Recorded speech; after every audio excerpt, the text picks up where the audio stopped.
Honorable members, the prayer. Lord, the God of righteousness and truth, grant to our Queen and to our government, to members of the Legislative Assembly, and to all in positions of responsibility, the guidance of your Spirit.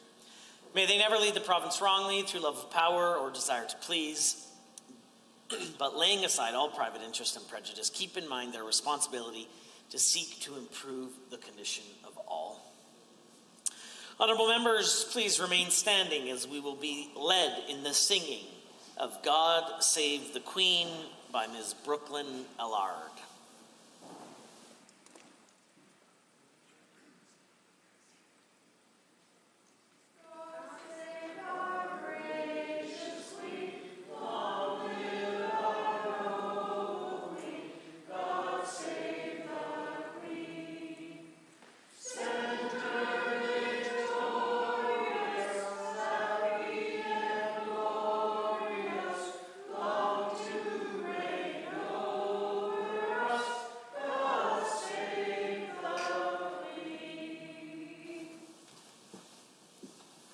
Please be seated.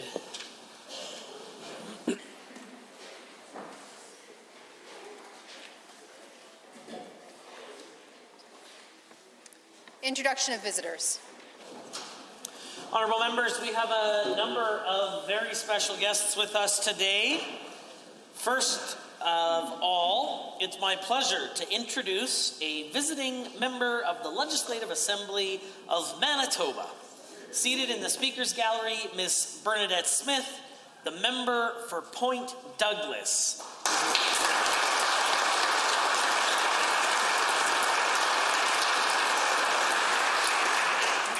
Introduction of guests.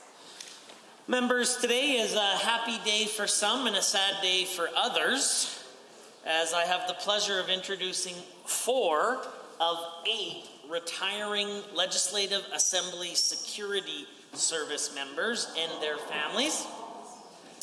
Honorable members, each of these LASS members have faithfully served this assembly for many, many years, most of them over a decade, and we're sad to see them go.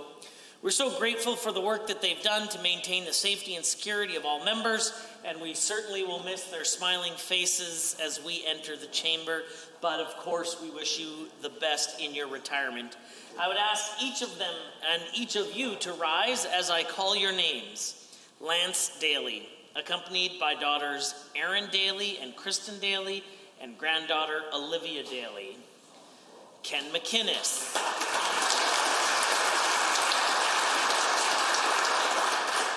Terry Briscoe.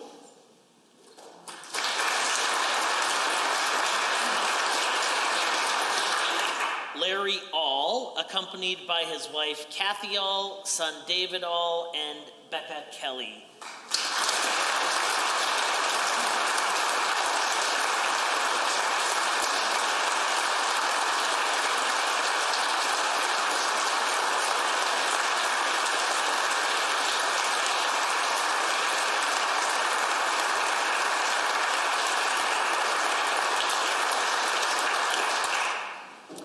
Also seated in the Speaker's Gallery are family of the Minister of Seniors that I had the pleasure of meeting this morning. Her sister, Joanna Luan, and a friend, Marek Kukovsky, are joining us in the Speaker's Gallery.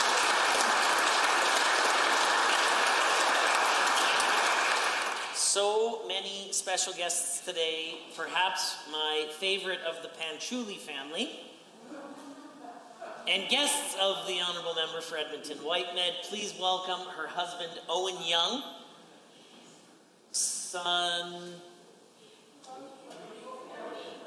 Oh, okay, I can't see you, but there you are.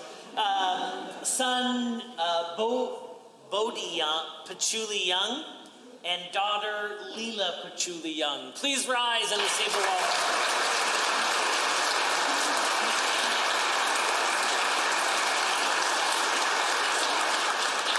Pleased to welcome guests of the Minister of Education, Todd Snow, and finally, honourable members, it's my great pleasure to introduce to you a group of 14 teachers from Edmonton area who are guests of the member for Edmonton, Glenora, I invite you all to rise and receive the warm welcome of the Assembly.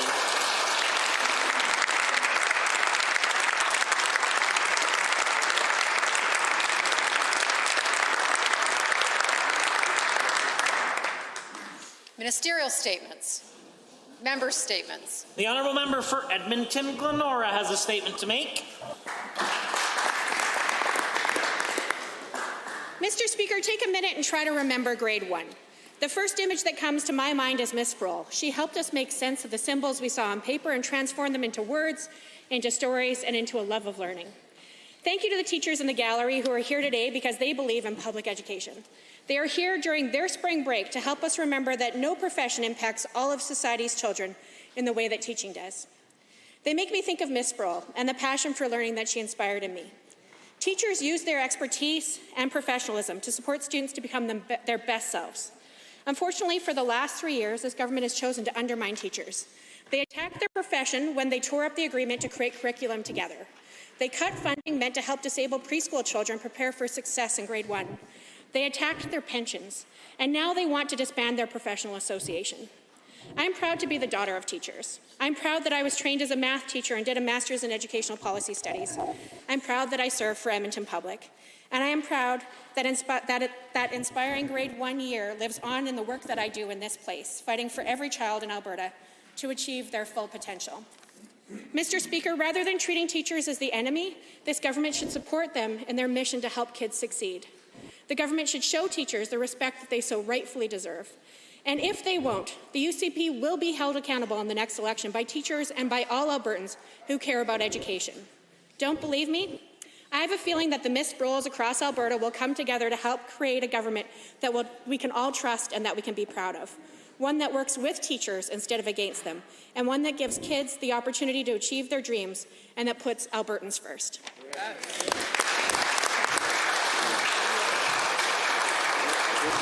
The Honourable Member for Highwood. Mr. Speaker, tomorrow is April 1st, and while for many Canadians it will be a day for pulling pranks and jokes on your friends, in Alberta it will be a day of tax relief.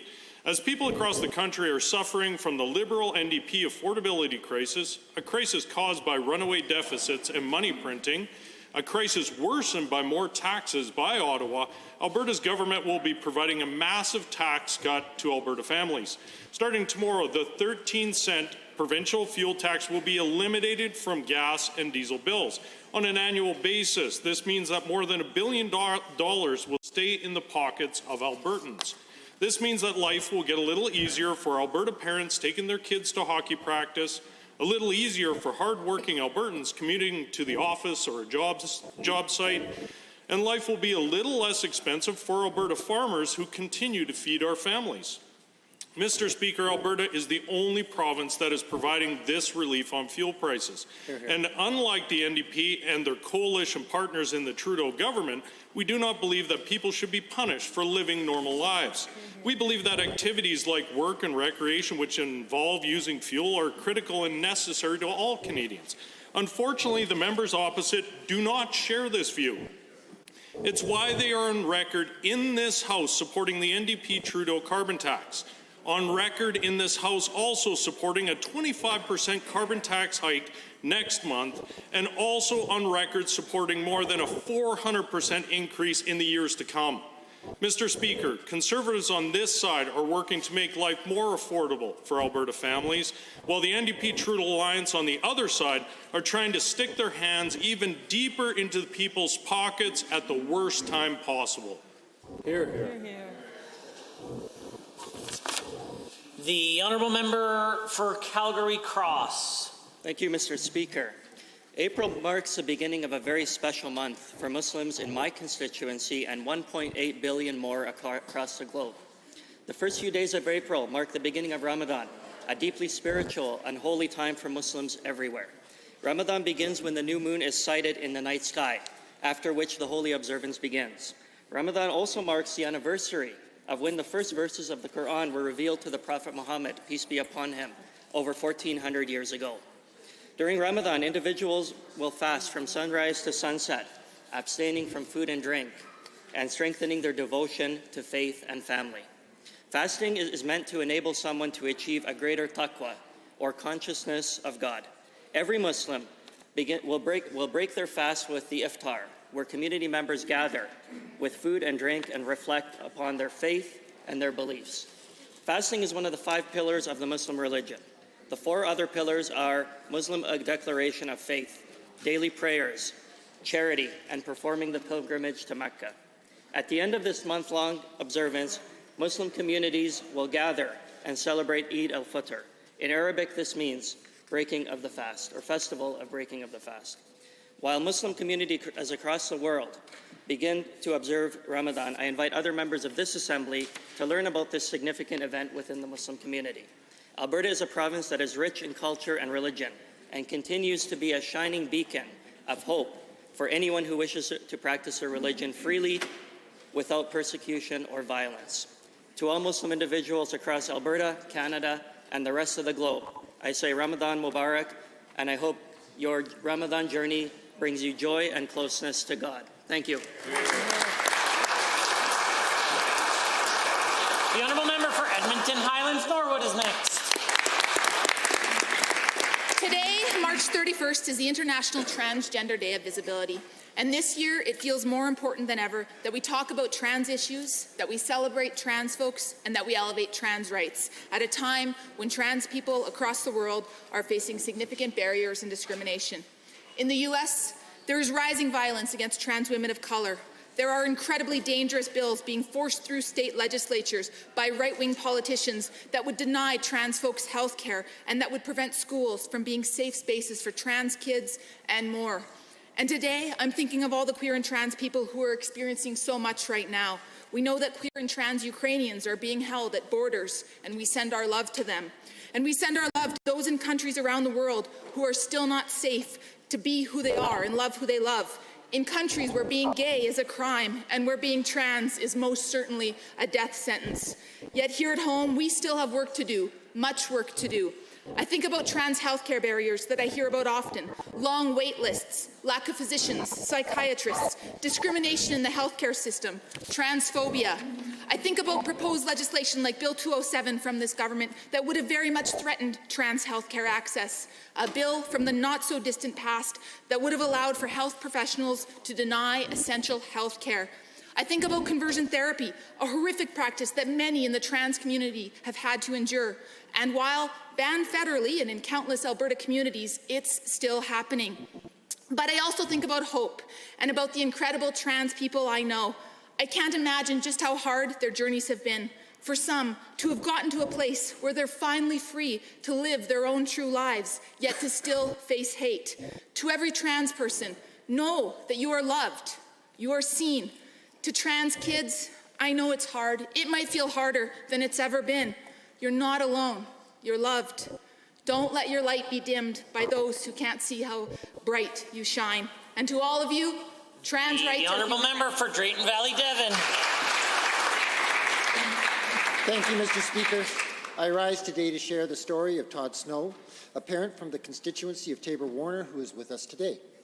Since the Minister of Education announced in December that she intends to bring legislation to this House to alter the discipline process for the teaching profession, many Albertans like Todd have expressed concerns about the way teacher discipline is handled in Alberta. I'm sad to say Todd has shared the struggle of his family's experience in getting a professional conduct hearing for a case involving his daughter. Mr. Speaker, it took the ATA 5 years to hold this hearing. Unfortunately, this is not the only instance of its kind. As more cases started coming to the surface, it became clear that more needed to be done. Todd has questioned how a union/professional association could fairly adjudicate professional conduct hearings for their own teachers and remain unbiased, the same teachers that pay union dues to protect their interests. Mr. Speaker, as a former teacher, I understood that Albertans outside of the teaching profession could struggle with this disciplinary structure. There are times when a problem has no clear answer and when the questions at hand is riddled with gray areas. A perceived conflict of interest within the disciplinary process should not contribute to a lack of clarity or create questions regarding the legitimacy of any ruling. Alberta needs a process in place that sets aside what could be a conflict of interest and puts student safety first and addresses the needs of those who have been the potential victim of teacher misconduct.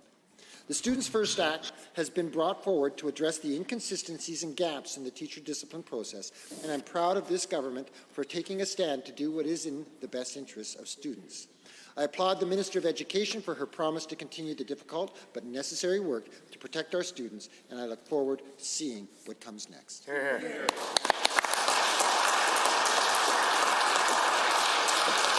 honourable member for Calgary, McCall Bular.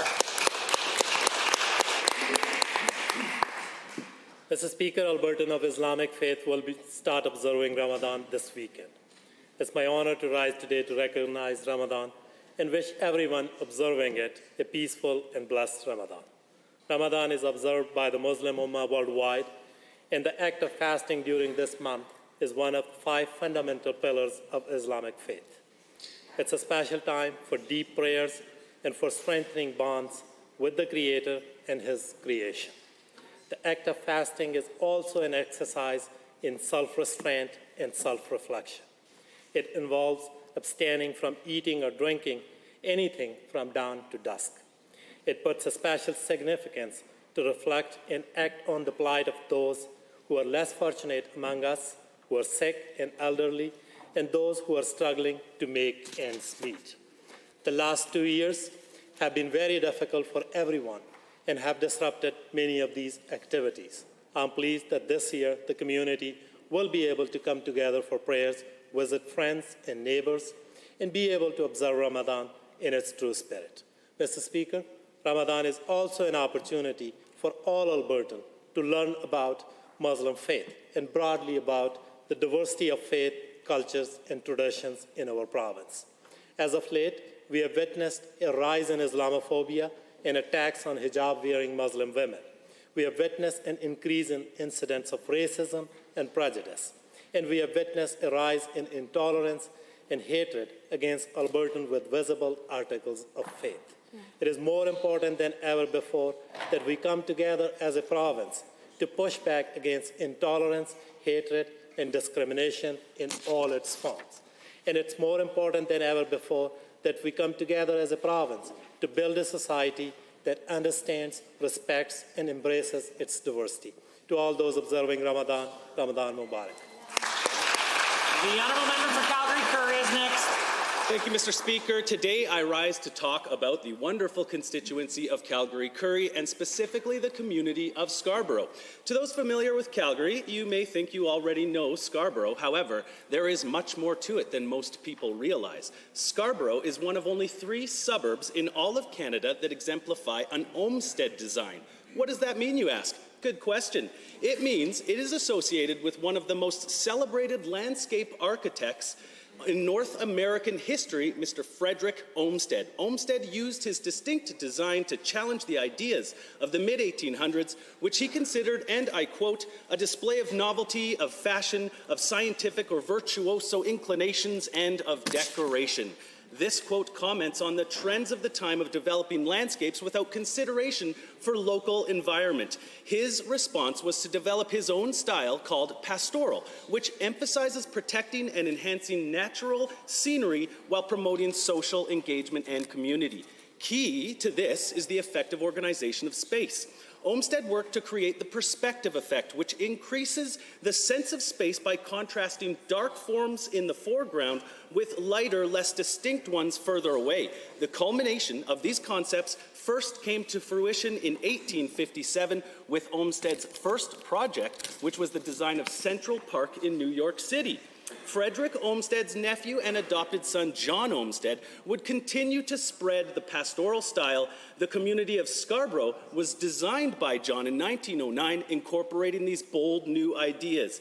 Anyone who visits Scarborough can see for themselves the unity of these Olmsted principles, and in fact, this year marks the 200th anniversary of the birth of Frederick Olmsted, and Scarborough is a unique part of that wonderful legacy and history. Thank you, Mr. Speaker.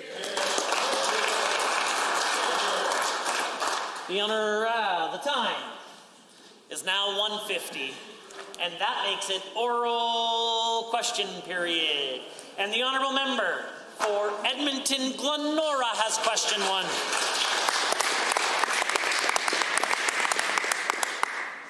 Mr. Speaker, Albertans are struggling as their car insurance bills keep going up and up and up, and this Premier took the cap off their premiums, and now insurance companies are cashing in.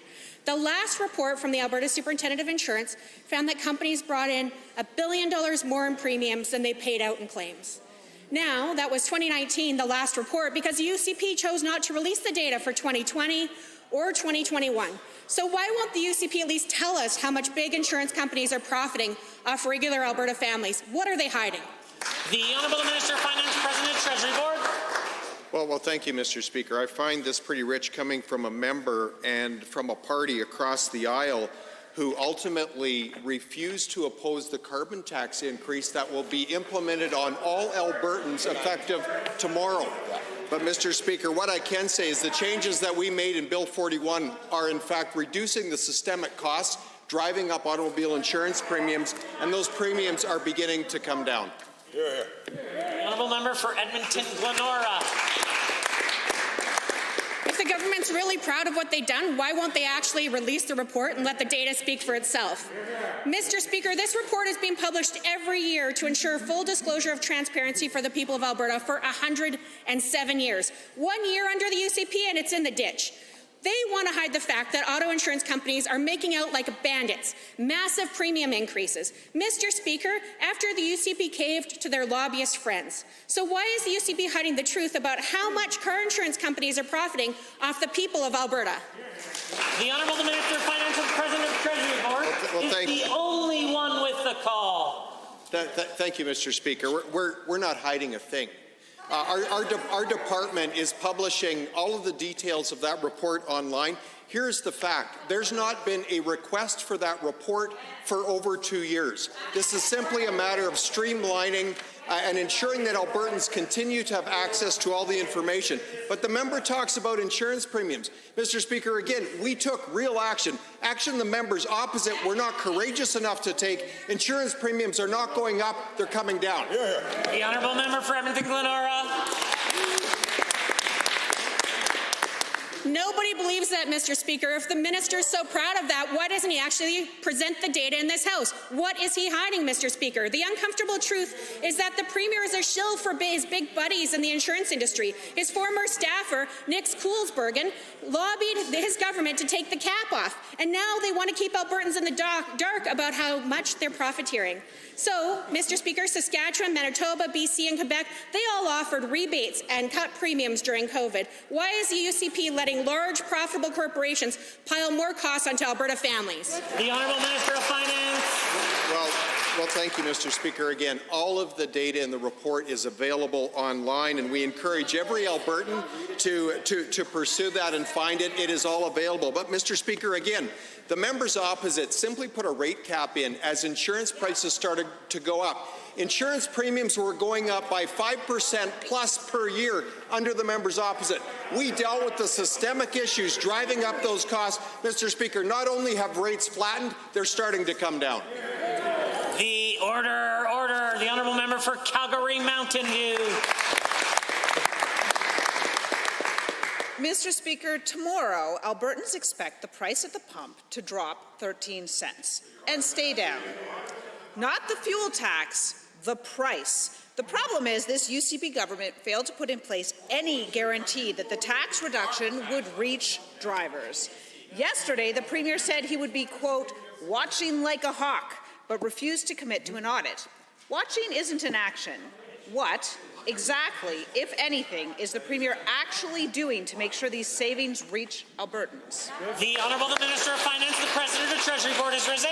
Well, thank you, Mr. Speaker. We've certainly been in touch with retailers, and they have every intention to drop the price. And, Mr. Speaker, we have a very competitive environment, that will ultimately result in all of the tax savings being passed to consumers, and we will be watching on the ground to ensure that happens. But, Mr. Speaker, when the members implemented a carbon tax in this province that raised the cost on every Albertan, I know one thing: the retail price went up for every Albertan at every pump. The Honourable Member for Calgary Mountain View. Oh, good, Mr. Speaker, trust us. As usual, that answer was heavy on rhetoric but light on solutions. Albertans can't trust this UCP government. They promised a natural gas rebate, and it turned out to be fake. They promised an electricity rebate, and it turned out to be $50, an amount even their UCP members call paltry. Now they're promising money back at the pumps, but they can't provide any sort of guarantee. One more time, can the Premier tell us how he will make sure that that money gets to Alberta families? Honourable Minister of Finance. Thank you, Mr. Speaker. We're providing real relief to Alberta families and businesses with a natural gas rebate should prices go high, with an electricity rebate for every Alberta electricity consumer, and by suspending the fuel tax for every consumer in Alberta. Unlike the members opposite, who implemented a carbon tax, jacked up the cost of fuel, utilities, and the cost of just about everything in this province. The honourable member. Well, Mr. Speaker, it's no wonder no one trusts the UCP to make life more affordable. Yesterday, I called on the government to commit to an independent third-party audit to find out if these savings are actually passed along to Albertans. This is a thoroughly reasonable idea. Did the government's plan work in the way they said it would? Did the money they promised Albertans actually reach Albertans? Albertans deserve an answer. Will the Premier commit to a third-party audit of his gas tax program, yes or no? The Honourable the Minister of Finance. Well, thank you, Mr. Speaker. Again, we're going to be watching to ensure that retailers pass on this tax saving to consumers. We're very confident that they will.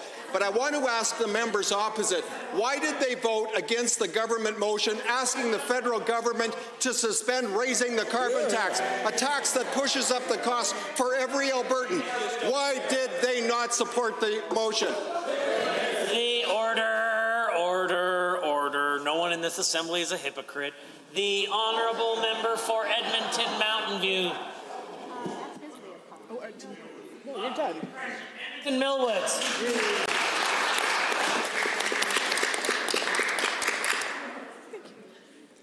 Mr. Speaker, global energy prices are soaring, and this means a windfall revenue for the provincial government. We've all heard about the massive pay increases executives at AIMCO are getting, and the Minister of Finance has approved pay increases for public servants across the government of Alberta. But at the same time, this minister is proposing deep pay cuts to frontline healthcare workers, as deep as 11% in some cases. If there's money available for raises, why is the minister seeking to cut the pay of critical healthcare workers? Well, the Minister of Finance, President of Treasury Board. Well, thank you, Mr. Speaker. Firstly, there's a bargaining process going on between the Health Sciences Association of Alberta and Alberta Health Services. I'm confident that the two will bargain in good faith and will ultimately realize an agreement that's mutually beneficial, an agreement similar to the agreement with the United Nurses of Alberta, similar to the agreement with the Alberta Public Service, Mr. Speaker. The honourable member for Edmonton Millwood. Mr. Speaker, there's a crisis in Alberta healthcare. On top of the UCP's ongoing war with doctors, this minister is attacking an entire care team that Albertans rely on when they're sick or injured or struggling with a chronic condition.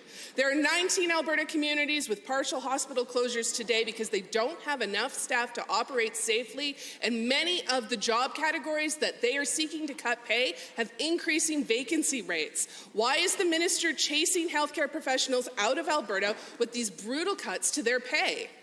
The Honourable the Minister of Finance, President of Treasury Board. Well, thank you, Mr. Speaker. There are no cuts to pay. Again, we settled on a very good agreement with the United Nurses of Alberta. We've settled on a very good agreement with the Alberta Public Service. I have every confidence that both AHS and HSAA will settle on a good agreement for both parties, Mr. Speaker. And in terms of picking a fight, we're not picking a fight with anybody. I have great respect and appreciation for healthcare workers that have delivered so admirably and professionally and sacrificially to Albertans in the last 6 months. The honourable member. The minister is showing his respect and admiration by seeking rollbacks as high as 11% for respiratory therapists, lab technicians, occupational therapists, pharmacy technicians, speech-language pathologists, social workers, Mr. Speaker. All of these Albertans have spent their career helping their neighbours in our province. Many have worked at the bedside throughout the pandemic or were deployed to testing facilities. They've put themselves in harm's way. Will the minister commit to abandoning his plan to cut these Albertans' wages, or will they prove yet again that Albertans cannot trust this UCP government? The Minister of Finance. Well, thank you, Mr. Speaker. You know, it never ceases to amaze me how the members opposite simply generate unfounded fear amongst Albertans and amongst Alberta healthcare workers. Again, there's a bargaining process in place. AHS, HSAA are working collectively. I have great faith that they will bargain in good faith and ultimately resolve the issue and agree on a collective bargaining agreement that's mutually beneficial. The honourable member for Edmonton, Highlands, Norwood. On November 3rd, this Premier announced that Edmonton's Integrity Commissioner, Jamie Pytel, had been retained to conduct a review of HR policies for government staff following serious allegations of misconduct. These allegations led to the resignation of a cabinet minister. It's now been over 140 days since this announcement was made. So, simple question to the Minister of Finance, the person responsible for the public service: has Ms. Pytel delivered her report to the government? The Honourable the Associate Minister of Status of Women in the Chief Government Whip. Thank you, Mr. Speaker. The report by Madam Pytel will be brought to the government when she's completed it. It will be soon, I understand, and when it is brought forward, the recommendations will be made public. We've said this many times. The honourable member for Edmonton, Highlands, Norwood. Almost 5 months have passed since these allegations came to light after a former staff member raised serious allegations of harassment. Is the Minister of Finance aware of any preliminary findings or recommendations from Ms. Pytel, or has he provided any interim direction to cabinet ministers or to staff about appropriate workplace conduct? Has anything changed in the last 5 months? The Honourable the Associate Minister of Status of Women. Thank you, Mr. Speaker. As I previously said, the report will be, I'm sure, brought to the government soon, to the Premier's office, and the recommendations will be made public at that time. As the report is in the hands of Ms. Pytel, and it will be brought forward when she's completed it. The honourable member. Every Albertan has a right to a safe workplace, including here in this legislature, and anyone reporting harassment should be confident that their employer takes these matters seriously, holds people accountable for their actions, and holds the organization as a whole accountable for its workplace culture. Will the Minister of Finance commit to releasing the Pytel report in its entirety, redacted only when necessary, to protect the privacy of those reporting harassment? The Honourable Minister. As I previously mentioned, the report, when completed, will be presented to the Premier's office. As we've said from the beginning, the recommendations will be made public.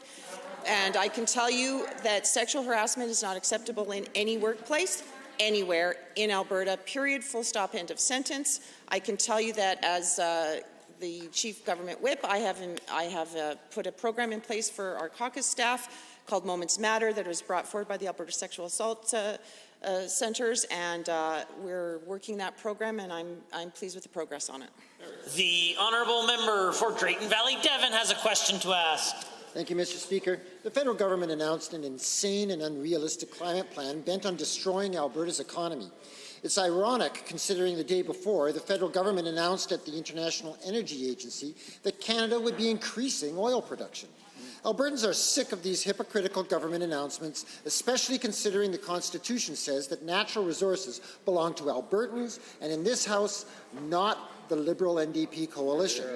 To the Minister of Environment and Parks, what is your response to the federal government's insane climate plan and attack on Alberta? The Honourable the Minister of Environment and Parks. Well, thank you, Mr. Speaker, and thank you, the member, for the question. I did meet with the federal Minister of Environment earlier today, Mr. Speaker, and I made clear to him that the federal plan is insane and impossible, Mr. Speaker, and that this province will not be cooperating in any way with the federal government in any attempt to stop us from being able to produce our own resources, Mr. Speaker, and made very clear that this government will use every tool available to us to fight the federal government's attack on our largest industry and on this province, Mr. Speaker. But sadly, we still continue to see the official opposition, even as early as last night, voting with the federal Liberals to destroy our largest industry. The order, the honourable member for Green Valley Devon. Thank you, Mr. Speaker. Given that some Canadians are already paying over $2 per litre to fill up, and seniors are struggling to heat their homes and pay their bills, and given that the reduction cap that Trudeau's insane climate plan wants to force down Albertans' throats will do nothing but destroy Albertan livelihoods and make life more unaffordable across this country, to the Minister of Environment and Parks, can you tell this House and all Albertans about your meeting with Stephen Guilbeault and the message you delivered to him on behalf of Alberta? The Honourable the Minister of Environment, Parks and the Government House Leader. Well, thank you, Mr. Speaker. Again, I delivered a clear message to the Minister today that his plan was impossible, insane, and absolutely unacceptable for this province, Mr. Speaker. Let me be very clear. Alberta will not be working with the federal government on this emission plan. We will continue with our plan, which is working, which is creating jobs and saving Albertans money while meeting our environmental obligations, Mr. Speaker. And it's important not just for Albertans to know, but all Canadians to know that the federal Liberal NDP climate plan, Mr. Speaker, is going to raise the cost of everything inside our society, Mr. Speaker, and this province is never, ever going to accept that. The honourable member. Thank you, Mr. Speaker. Given that the federal government's plan is out of touch and nonsensical, and given that the Liberal NDP coalition is grasping at straws to show the world that they are woke and supportive of cancelling out our oil and gas sector, which is outright comical and highly irresponsible, and further, given that this Trudeau-Notley plan will make life harder and life more unaffordable for Albertans, to the Minister of Energy, can you tell this House and all Albertans what a production cap would actually mean for Albertans? The honourable member for Drayton Valley Devon's been in this assembly quite a while, and he knows that the use of any proper name in the assembly is unparliamentary. The honourable member, the Minister of Energy. Well, thank you, Mr. Speaker. They try to call it an emissions cap out of Ottawa, but we know that they intended to be a production cap to phase out our oil and gas industry. A production cap will mean the loss of billions of dollars of revenue in this province. It'll mean the loss of tens of thousands of jobs. It'll make suffering for every single family, every single Albertan, and every single Canadian. Mr. Speaker, it is insane that the federal government is trying to block the development of our resources when the rest of the world is trying to get more of our resources. We'll fight every step of the way to make sure that... The honourable member for Calgary, Boular, McCall. Yesterday, the Health Minister announced that signs of increasing transmission had been seen in Calgary and Edmonton. He also stated that the average positivity rate had increased from last week to 24.5%. He also announced the tragic news of 30 Albertans who lost their lives to COVID-19 last week. I know many Albertans are concerned at the prospects of rising transmission. Does the Minister of Health think that it is time to consider increasing the number of COVID-19 updates to ensure that Albertans have all the information they need? Honourable the Minister of Education is rising. Thank you, Mr. Speaker. And I know that the Minister of Health and the Chief Medical Officer of Health and all of her officials are closely monitoring the increases. That being said, we also are seeing that the BA2 variant is not, while it is more transmissible, is not actually causing an increase in the hospitalization rates or ICU rates. In fact, those continue to decline. The honourable member for Calgary, Boular, McCall. Given that last summer Albertans were blindsided when this government announced they were shutting down testing and tracing, weeks before the fourth wave hammered Alberta, costing hundreds of lives and nearly collapsing our healthcare system. And given that since then, Albertans simply can't trust the UCP. So will the minister commit to, at the very least, going back to the twice-a-week update to assure Albertans that the government is not asleep at the wheel like they were last summer? The Honourable the Minister of Education is risen. Mr. Speaker, we will commit to continuing to follow it closely, follow the numbers closely, follow the infection rates closely. The Chief Medical Officer of Health and her officials will continue to do the work that they need to do. I'm happy that our government is continuing to make priority the rapid tests available. To date, there are 13.8 million tests that have been distributed to pharmacies. That number continues to rise, and please make available use of all of that for anyone who wants to. The Honourable Member. Given that providing information to Albertans on a disease that is tragically taking 4 lives a day should not be onerous or partisan.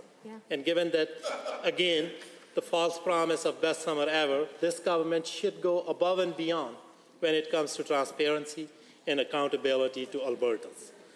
Again, will the minister commit to bringing an official from the Office of Chief Medical Officer of Health to each briefing to provide a non-partisan description of the situation? The Honourable the Minister of Education.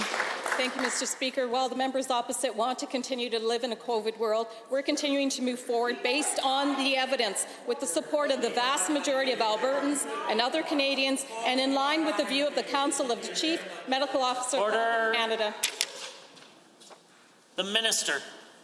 As I was saying, the Chief Medical Officer of Canada, as well as the Chief Medical Officer of Alberta and her officials, continue to provide us valuable input that we will continue to follow. The Honourable Member for Edmonton-McClung has a question. Recently, Albertans heard disturbing allegations that reflect on the conduct of the UCP leadership review and how that ultimately might affect government policy. Allegations that campaign teams have been accessing or trying to access the personal identification of Albertans working at trucking companies to attach to membership forms, potentially to be used to create fake memberships, or even potentially to cast fake votes in a contest that will determine who is the Premier of Alberta. Will the Minister of Transportation or anybody else on that side who actually ascribes to democracy join with me in clearly condemning this practice and committing to taking action if these allegations are proven?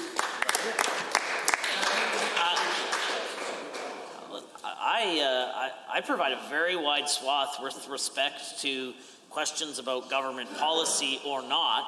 It's my hope that in the supplements, the member will make an attempt to make the question about government policy. If the government House Leader chooses to respond, he's welcome to do so. If not, we'll move to question 2. Well, I will do so, Mr. Speaker. Clearly, the member has jumped the shark, if you will, Mr. Speaker. Wanted to talk about the violation of privacy when his own ethics critic, the member for Edmonton South, has violated the Premier's privacy, Mr. Speaker, and tried to violate many members of this House's privacy, Mr. Speaker. What did that member know about what that ethics critic was up to, Mr. Speaker? Has there been a search warrant served on his house as well? What other things did the NDP know about the violation of the privacy of members of this Assembly, Mr. Speaker? The order. A point of order is called at 2:12, and the Honourable Member for Edmonton-McClung. Thank you, Mr. Speaker. Clearly, this is about government policy and the use of government identity, given the RCMP is already investigating the last UCP leadership race for identity fraud and even questioned the Premier last month in regards to this investigation. And given that media reports show that there were votes cast in that contest by people who do not even remember voting, given this recent allegation that trucking companies might have been approached by campaigns to get access to personal information using government IDs that was scanned, can the Minister of Transportation tell me exactly what protections are in place to protect truck drivers and other Albertans from this type of unethical campaigning and unprofessional use of the government documents? Mr. Speaker, what is unethical is continuing the tactics that you see from the NDP of fear and smear, Mr. Speaker. Their party continuing to make things up about people, Mr. Speaker. It is absolutely outrageous, and it's all the NDP have, and I expect, Mr. Speaker, you'll continue to see it as their poll numbers continue to drop, Mr. Speaker. But the reality is that member has no business standing in this place asking about privacy violations or RCMP investigations when a member of their own caucus, Mr. Speaker, has had a search warrant served on their place, Mr. Speaker, on their house, Mr. Speaker. What did that member know about those privacy breaches, Mr. Speaker, and did he support hacking the Premier, yes or no? The Honourable Member. Given, Mr. Speaker, that I've got every right to ask about fraudulent use of government documentation, given that over $200,000 in fines were issued by the Election Commissioner around this UCP leadership race, and given that with the passage of Bill 81, anyone in this room could be a member of the UCP without even knowing it, and given the concern around the possibility that personal ID may have been accessed by trucking companies, will the Minister of Transportation commit to introducing legislation to ensure that there are severe consequences to this type of unethical and immoral campaigning? And I have every right to ask that question.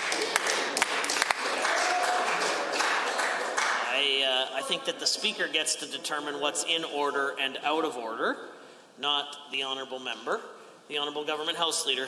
Mr. Speaker, again, these issues have been addressed already by the Elections Alberta, Mr. Speaker, and found that what the NDP is saying is completely and utterly false, Mr. Speaker. What is more outrageous, though, is for that member, again, to rise in this Assembly and talk about privacy breaches when he is a member of a caucus who has been confirmed by the caucus to be under investigation for violating the privacy of members of this very chamber, Mr. Speaker, who has admitted in their own documents that they're under investigation for that. So yet again, Mr. Speaker, did that member know about the hacking, yes or no? The order, the honourable member for Cypress, Medicine Hat. Mr. Speaker, it has now been 164 days since Albertans voted 61.7% in favor of removing equalization from the Constitution. Nothing has changed. The government has taken no action to press Ottawa. Given that this Premier appointed himself as Intergovernmental Affairs Minister, and given that he failed to take any action to respect the democratically expressed wishes of Albertans, my question for Alberta's do-nothing Minister of Intergovernmental Affairs is this. After nearly 6 months of inaction, why should Albertans believe that you will ever stand up for us? The Honourable Government House Leader. Mr. Speaker, this government is standing up for Albertans, unlike that member, Mr. Speaker, who's put himself in a corner, unable to even stand up for his constituents, which is disappointing for the people of Medicine Hat, Mr. Speaker.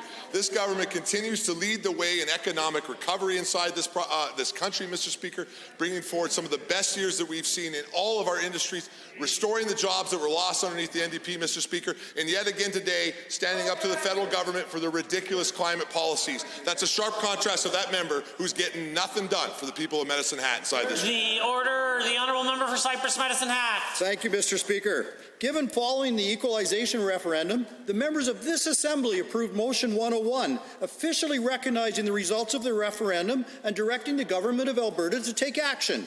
Given the government has now failed to comply with this call for action for 149 days, given the people of Alberta have done their part, given the members of this Assembly have done their part, my question for Alberta's do-nothing Minister of Intergovernmental Affairs is this.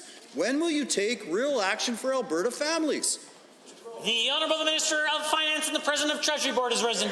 Well, thank you, Mr. Speaker. And we're certainly moving forward on the issue of equalization because there's unfairness that needs to be dealt with there, Mr. Speaker, but we're taking action on a number of other items as well.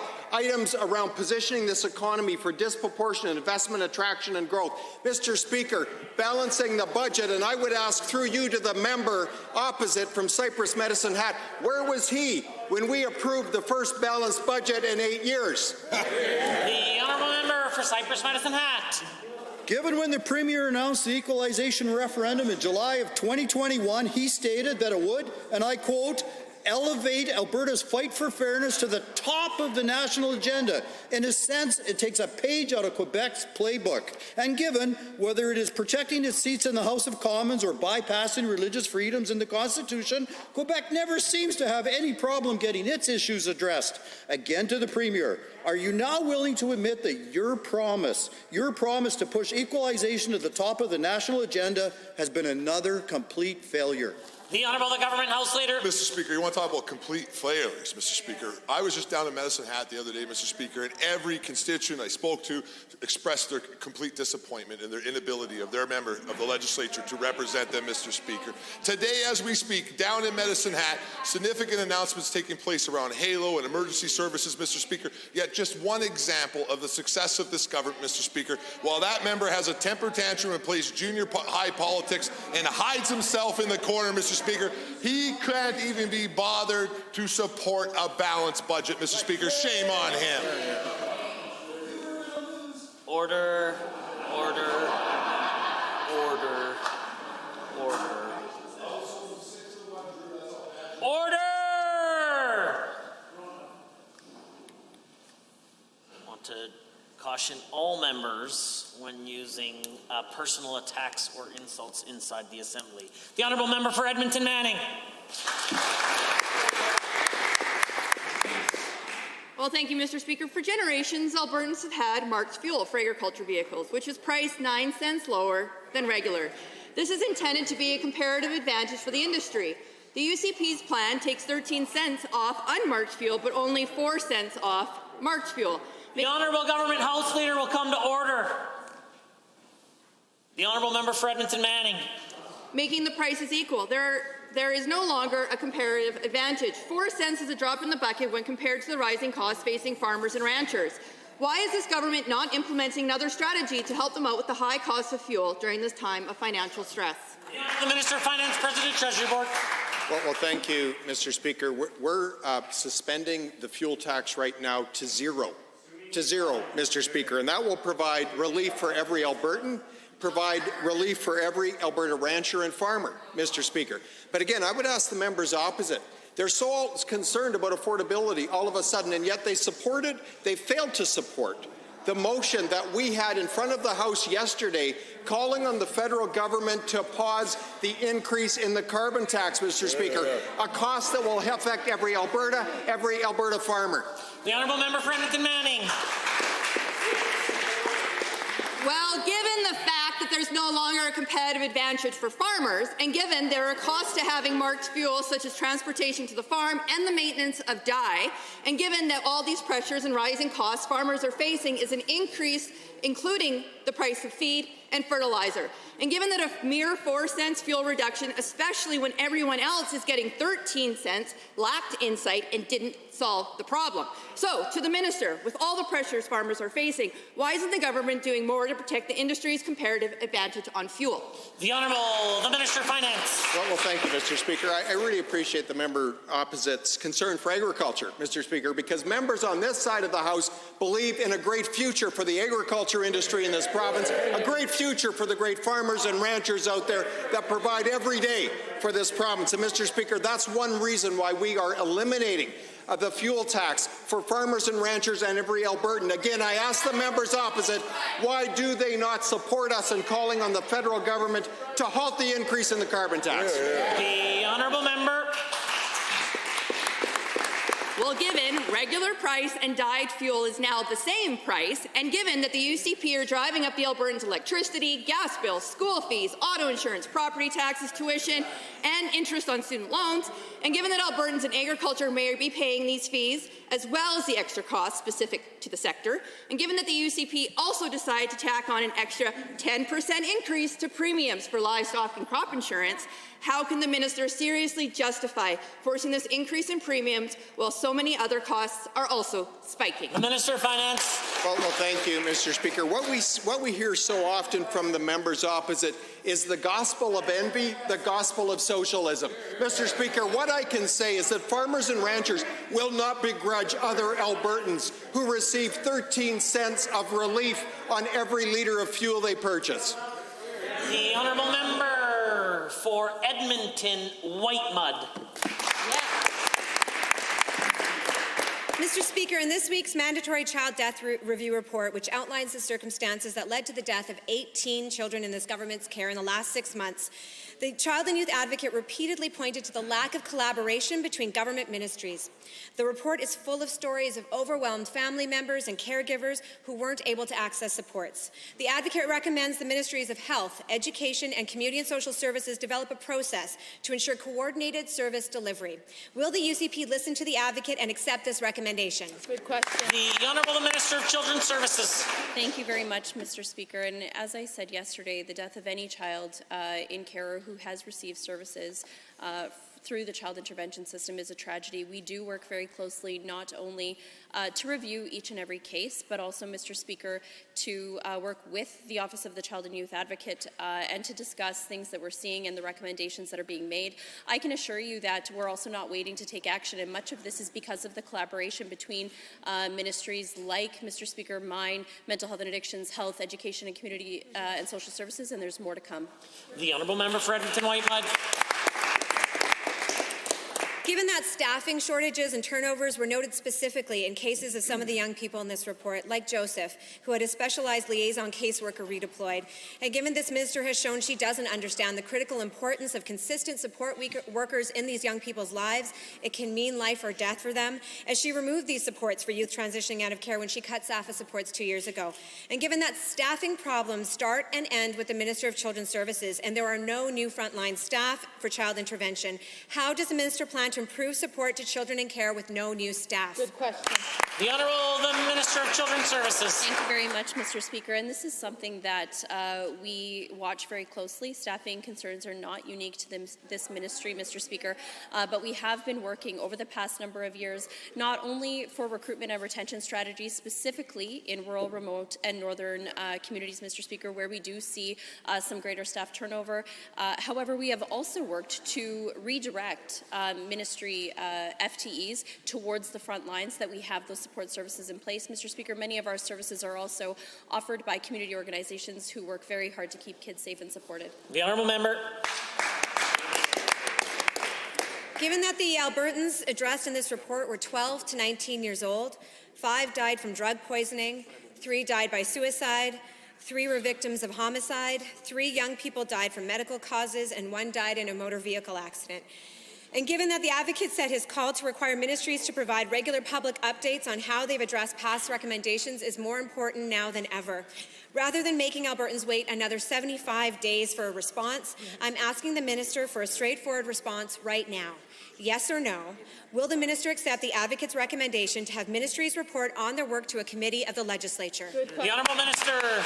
Thank you very much, Mr. Speaker. Now, the process that we go through to report on our progress was actually set up fairly recently after the all-party panel on child intervention, which was overseen by the members opposite, Mr. Speaker. It is transparent, there is accountability, and in fact, Mr. Speaker, we will not wait 75 days to act. We, in the coming days and weeks, do expect reports from the ministry, not based in speculation from the members opposite, Mr. Speaker, but based on what we actually saw in each and any one of these cases, and changes will absolutely be made.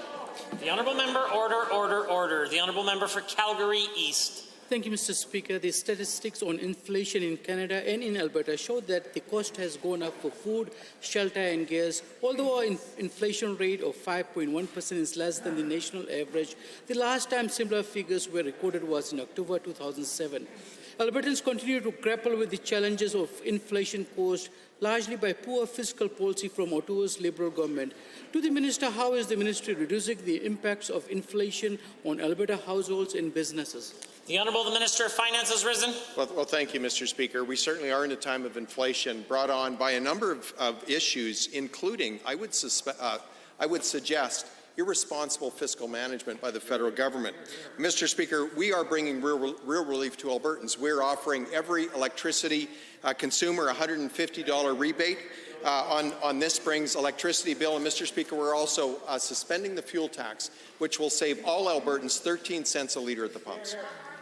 Honourable Member for Calgary East. Thank you, Mr. Speaker. Thank you, Minister. Given that the cost of energy is often controlled by international demands, increased energy costs are also exacerbated by the federal government's carbon tax, and given that the inflation and supply chain issues are likely to affect gas and commodities in Alberta, the UCP government's balanced budget has put in place measures to address some of these problems. What is the minister doing to ensure that the supply chain value system that affects the pricing of goods and services in Alberta are addressed? The Honourable Minister. Well, thank you, Mr. Speaker. Again, irresponsible federal fiscal policy is ultimately assisting in driving this high inflation. Mr. Speaker, I believe the best response from government during times of inflation is to spend less, borrow less, and tax less. And that's why we are providing relief at the pumps in suspending the fuel tax for every Albertan. That will save our heavy transport truck drivers $190 on a tank of fuel, Mr. Speaker. That will provide relief on the supply chain for every Alberta grocery store and for all Albertans. The Honourable Member. Thank you, Mr. Speaker. Thank you, Minister. Given that federal government plans to increase the carbon tax and the fact that this will have severe economic consequences for Albertans, and given that Alberta's economy is already dealing with high inflation rates, which might be worsened by the hike in federal carbon tax, to the Minister, what relief measures are being taken to ensure that the burden of Ottawa's carbon taxes does not affect the competitiveness of Alberta's economy? The Minister of Finance. Well, Mr. Speaker, again, I've identified the various consumer relief measures that we're implementing, but on top of that, we're calling on the federal government to not increase the carbon tax effective tomorrow, a tax that will increase the costs on all Albertans, all Alberta families, every Alberta business.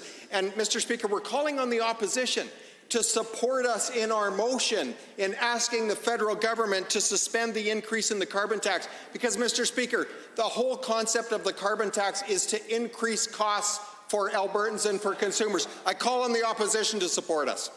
The honourable member for Edmonton Castle Downs is rising. The Alberta tech sector has been reaching out to this government in any way possible to highlight the need to bring back Alberta's interactive digital media tax credit, and it was clear that this government turned a blind eye. Budget 2022 was a chance to listen to industry leaders and restore the faith of investors that took advantage of the digital media tax credit before it was cancelled, but are now looking at other jurisdictions. Can the minister explain why he is passing up on this surefire job creation tactic? Is it ideology? Or is it that this sector cannot trust this government? The Honourable Minister of Finance. Well, thank you, Mr. Speaker. The tech sector is going to be an important sector in Alberta. In fact, is an important sector today. We're doing all we can to position it for investment, attraction, and growth. Mr. Speaker, that's why we introduced the Innovation Employment Grant, a grant that ultimately rewards incremental research and development activity by every Canadian small business, Mr. Speaker. That's why we have, again, recapitalized Alberta Enterprise Corporation, Mr. Speaker. That's why this budget devotes $600 million for skills, talent, and jobs, ensuring that every Albertan has the opportunity to get the skills and talent needed to participate in the tech sector. The honourable member for Edmonton Castle Downs. Given that the Premier calls the digital media tax credit a boutique program, but given the previous iteration of the digital media tax credit was directly designed with industry feedback to give Alberta a competitive advantage, an advantage that was working, and given that Alberta became more attractive for investment than other provinces like Quebec, Ontario, and BC, to the Premier, does he not understand that the digital media tax credit was not a boutique tax credit, but a successful targeted program that kept and created jobs in Alberta? The Minister of Finance. Well, thank you, Mr. Speaker. And again, the tech sector has a great future in this province, and we're seeing so many companies choose Alberta as their home for their head office, Mr. Speaker, as their home for expanded capacity. In fact, we can take a look at Amazon Web Services, a $4.2 billion investment in a web data services business just outside of Calgary. It's going to create over 1,000 jobs. We can look at Emphasis and Emphasis, both expanding in Alberta, creating thousands of jobs, Mr. Speaker. We're working with the tech sector. We take advice from the tech sector, and the tech sector is booming. The honourable member. Given that Accenture released a study last year that found the gaming industry alone generates $300 billion in revenue, and given that companies like Beandog have been hiring workers and creating jobs outside of Alberta, but won't hire here because of the elimination of the digital media tax credit, to the minister, will he finally listen to industry experts and investors who are choosing to put their money in other jurisdictions and finally bring back the digital media tax credit?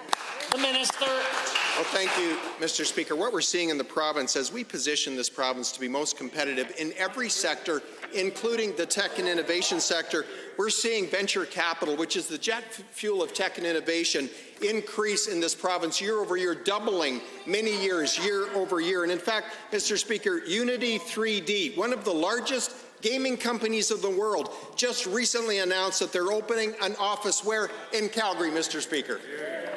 Member for Edmonton Rutherford. The UCP has done everything in their power to make life more expensive for my constituents in Edmonton Rutherford. The UCP, without warning, lifted the cap on insurance prices, causing prices to massively jump by, in some cases, up to 30%. Earlier this week, the finance minister did not know how much insurance rates had gone up, showing that despite his bluster, he is completely out of touch with the problems he created. Can the minister tell me today exactly how much his insurance policies have cost my constituents, and why do you refuse to release the report on insurance profits? The Honourable the Minister of Finance. Well, thank you, Mr. Speaker. Again, this government took real action to deal with the root causes that were creating cost escalation in the automobile insurance industry. And, Mr. Speaker, the members opposite simply put a rate cap on the issue, didn't deal with one systemic issue. Mr. Speaker, after Bill 41, we're seeing automobile insurance actually flatten and even go down. Intact, their rates are dropping by 2%. Bel Air, their rates are dropping by 7%. Alberta Motor Vehicle Association are dropping their rates by over 7%, Mr. Speaker. The Honourable Member for Edmonton Rutherford. Given that the families of Edmonton Rutherford have been hit hard with school fee hikes caused by this government, tuition hikes caused by this government, and even hikes to the interest on student loans caused by this government, and given that the families that I represent are telling me that it feels like the UCP government is making it more and more expensive to access education, can either the Education Minister or the Advanced Education Minister explain to the families that I represent why their mission is to take more from Albertans while doing less for them? Honourable the Minister of Advanced Education. Thank you, Mr. Speaker. Another opportunity for me to remind the Assembly that tuition in Alberta remains below the national average. But, you know, apart from that, I've heard loud and clear from student leaders the need to do more to support. Order. I heard the question, and I will hear the answer. The Minister of Advanced Education. Well, thank you, Mr. Speaker. As I was saying, I've heard loud and clear from students the need to do more when it comes to student assistance, which is why Budget 2022 includes $12 million over 3 years in new spending to support our existing scholarships. As well, it includes $15 million over 3 years to create new bursaries specifically for low-income students to ensure everyone can access post. The Honourable Member. Given that UCP policies have resulted in the hiking of utility bills and their follow-up policy of doing nothing about them is making it harder for the constituents I represent to make ends meet, and given that I've been hearing stories of $700 utility bills and the UCP is only responding with $50, which even a UCP MLA described as paltry, and given that our caucus has proposed a sensible solution to protect Albertans from the UCP cost of living crisis, all of which have been rejected by the members opposite, Albertans can't trust the UCP, and the Associate Minister attempt to change that by offering Albertans anything at all. The Honourable the Associate Minister of Natural Gas and Electricity. Mr. Speaker, it's ironic when the caucus that doesn't even know the price of electricity is complaining about the price of electricity, Mr. Speaker. Now, it's true, Albertans have a hangover from the NDP because everything they did on the electricity grid rose prices. Mr. Speaker, I've said it before and I've said it again. They broke the electricity grid. We're going to fix it. The Honourable Member, order. The Honourable Member for Fort Saskatchewan-Vegreville. Thank you, Mr. Speaker. The world watches with horror the tragic events happening in Ukraine and continues to apply punishing sanctions against the Russian aggressor. Many countries are now banning Russian oil and gas. Others continue to rely heavily on Russia to fulfill their oil and gas needs. As a result, many of the same countries that are standing up against Russian aggression in Ukraine are also funding it by buying Russian oil. Can the Minister of Energy advise the House what role Alberta can play to help foreign countries weed out Russian oil? The Honourable Minister of Energy. Well, thank you for that question, and Alberta can be the solution. We sit on top of the third largest reserves of oil on the planet, and we produce it responsibly, reliably. We produce it with the highest environmental standards, and we're addressing climate change. In fact, our oil sands is moving to net zero. But most importantly, we do not use our resources to fund wars against innocent civilians. Mr. Speaker, we intend to do everything we can to increase production of oil and gas here in Alberta to supply markets globally in the U.S. that want more of our oil and gas. The Honourable Member for Fort Saskatchewan-Vegreville. Thank you, Mr. Speaker, and thank you, Minister. Given that the United States was importing an average of 209 barrels a day of crude oil and 500,000 barrels a day of other petroleum products from Russia, and given that the U.S. has banned import of oil, gas, oil and petroleum products and coal from Russia, and given that support amongst Americans for the Keystone XL pipeline is now rising, can the Minister of Energy tell this House what efforts are being made to export more Alberta oil and gas to the U.S.? The Honourable Minister of Energy. Well, thank you, Mr. Speaker. We can squeeze out every single drop of Russian oil in North America. We're able to displace Russian heavy oil going into the U.S. Gulf Coast with our oil. We're able to replace Russian light oil going into the west coast of the U.S. with our oil. And we can do that now using existing pipeline capacity that is not being fully utilized and using spare private sector rail capacity. That's why we're advocating in the United States for a continental energy security program and our Look North advocacy campaign. The Honourable Member. Thank you, Mr. Speaker, and thank you again, Minister. Given that Justin Trudeau has continued been hostile to Alberta's oil and gas industry, and given that he has created rules and regulations which prevent the building of pipelines to increase our oil and gas supply to the world, and given that these obstacles have prevented the Energy East and Keystone XL pipelines from moving forward, can the Minister of Energy advise this House what work would need to be done to bring these pipelines to fruition? The Minister. Well, thank you, Mr. Speaker. We need to start with that by resetting energy policy in this country and in North America. For the last several years, energy policy has focused exclusively on climate change. And while it's important and while we need to address emissions and lower them, we also need to address energy affordability, energy security, reliability. Those things are just important.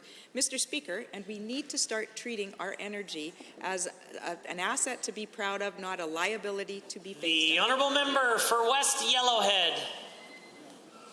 Mr. Speaker, access to health care in rural Alberta has been an issue for as long as anyone can remember. My constituency is dealing with insufficiencies so extreme that the Whitecourt Healthcare Centre currently has a shortage of physicians with surgical skills. This shortage has led to the AHS North Zone letting my constituents know that the hospital will temporarily be unable to offer cesarean sections from March 15th to April 13th, almost a month without access to life-saving surgery. To the Minister of Health, with only limited obstetrical services available at Whitecourt Healthcare Centre during this time, how can my constituents feel safe during their childbirth journey? The Honourable Minister of Education is rising. Thank you to the member for the question. As a mother myself, I know that pregnancy and childbirth are indeed stressful times for expectant mothers. To ensure the safety of all mothers, obstetrical services in Whitecourt will be limited to low-risk maternity services until April 13th. AHS is working with all expecting mothers to ensure that they have the support plan in place to safely deliver their babies. And I want to assure the member opposite, or the member, our colleague here, that we're doing everything we can to ensure patients receive the care they need when they need it. The Honourable Member for West Yellowhead. Thank you, Mr. Speaker. Thank you, Minister.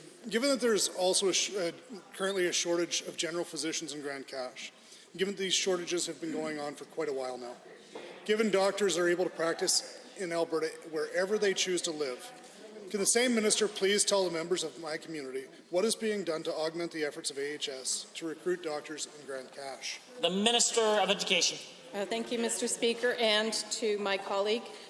Given that there is also currently a shortage of general physicians in Grande Cache, and given that these shortages, my apologies for the answer. The good news is that Grande Cache will receive new doctors this year under the Rural Education Supplement and Integrated Doctor Experience or RESIDE program. Under RESIDE, 20 new family physicians will be attracted to the communities of need for each of the next 3 years. Budget 22 spends a total of $90 million to help recruit and retain rural doctors. The Honourable Member.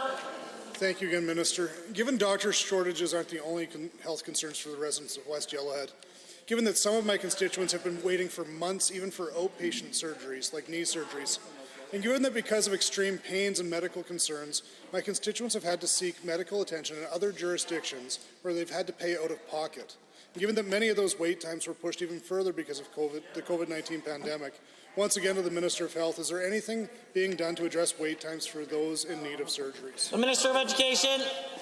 Thank you. Mr. Speaker, this government was elected on a platform to lower surgical wait times. COVID-19 has impacted our ability on those timelines. However, we continue to provide more surgeries than ever before via the Alberta Surgical Initiative. More procedures like hip, knee, and cataract surgeries are being done within the publicly funded system for Albertans. To support the ASI, Budget 2022 provides $133 million in capital spending to expand or build new operating rooms in many hospitals right across the province over the next 3 years. We remain committed to ensuring all Albertans receive quality health care, no matter where they... Honourable members, that concludes the time allotted for oral question period. As we are heading into a constituency break, I encourage you to take some time with your family. Drive safely and be kind to one another. In 30 seconds or less, we will continue to the remainder of the daily routine.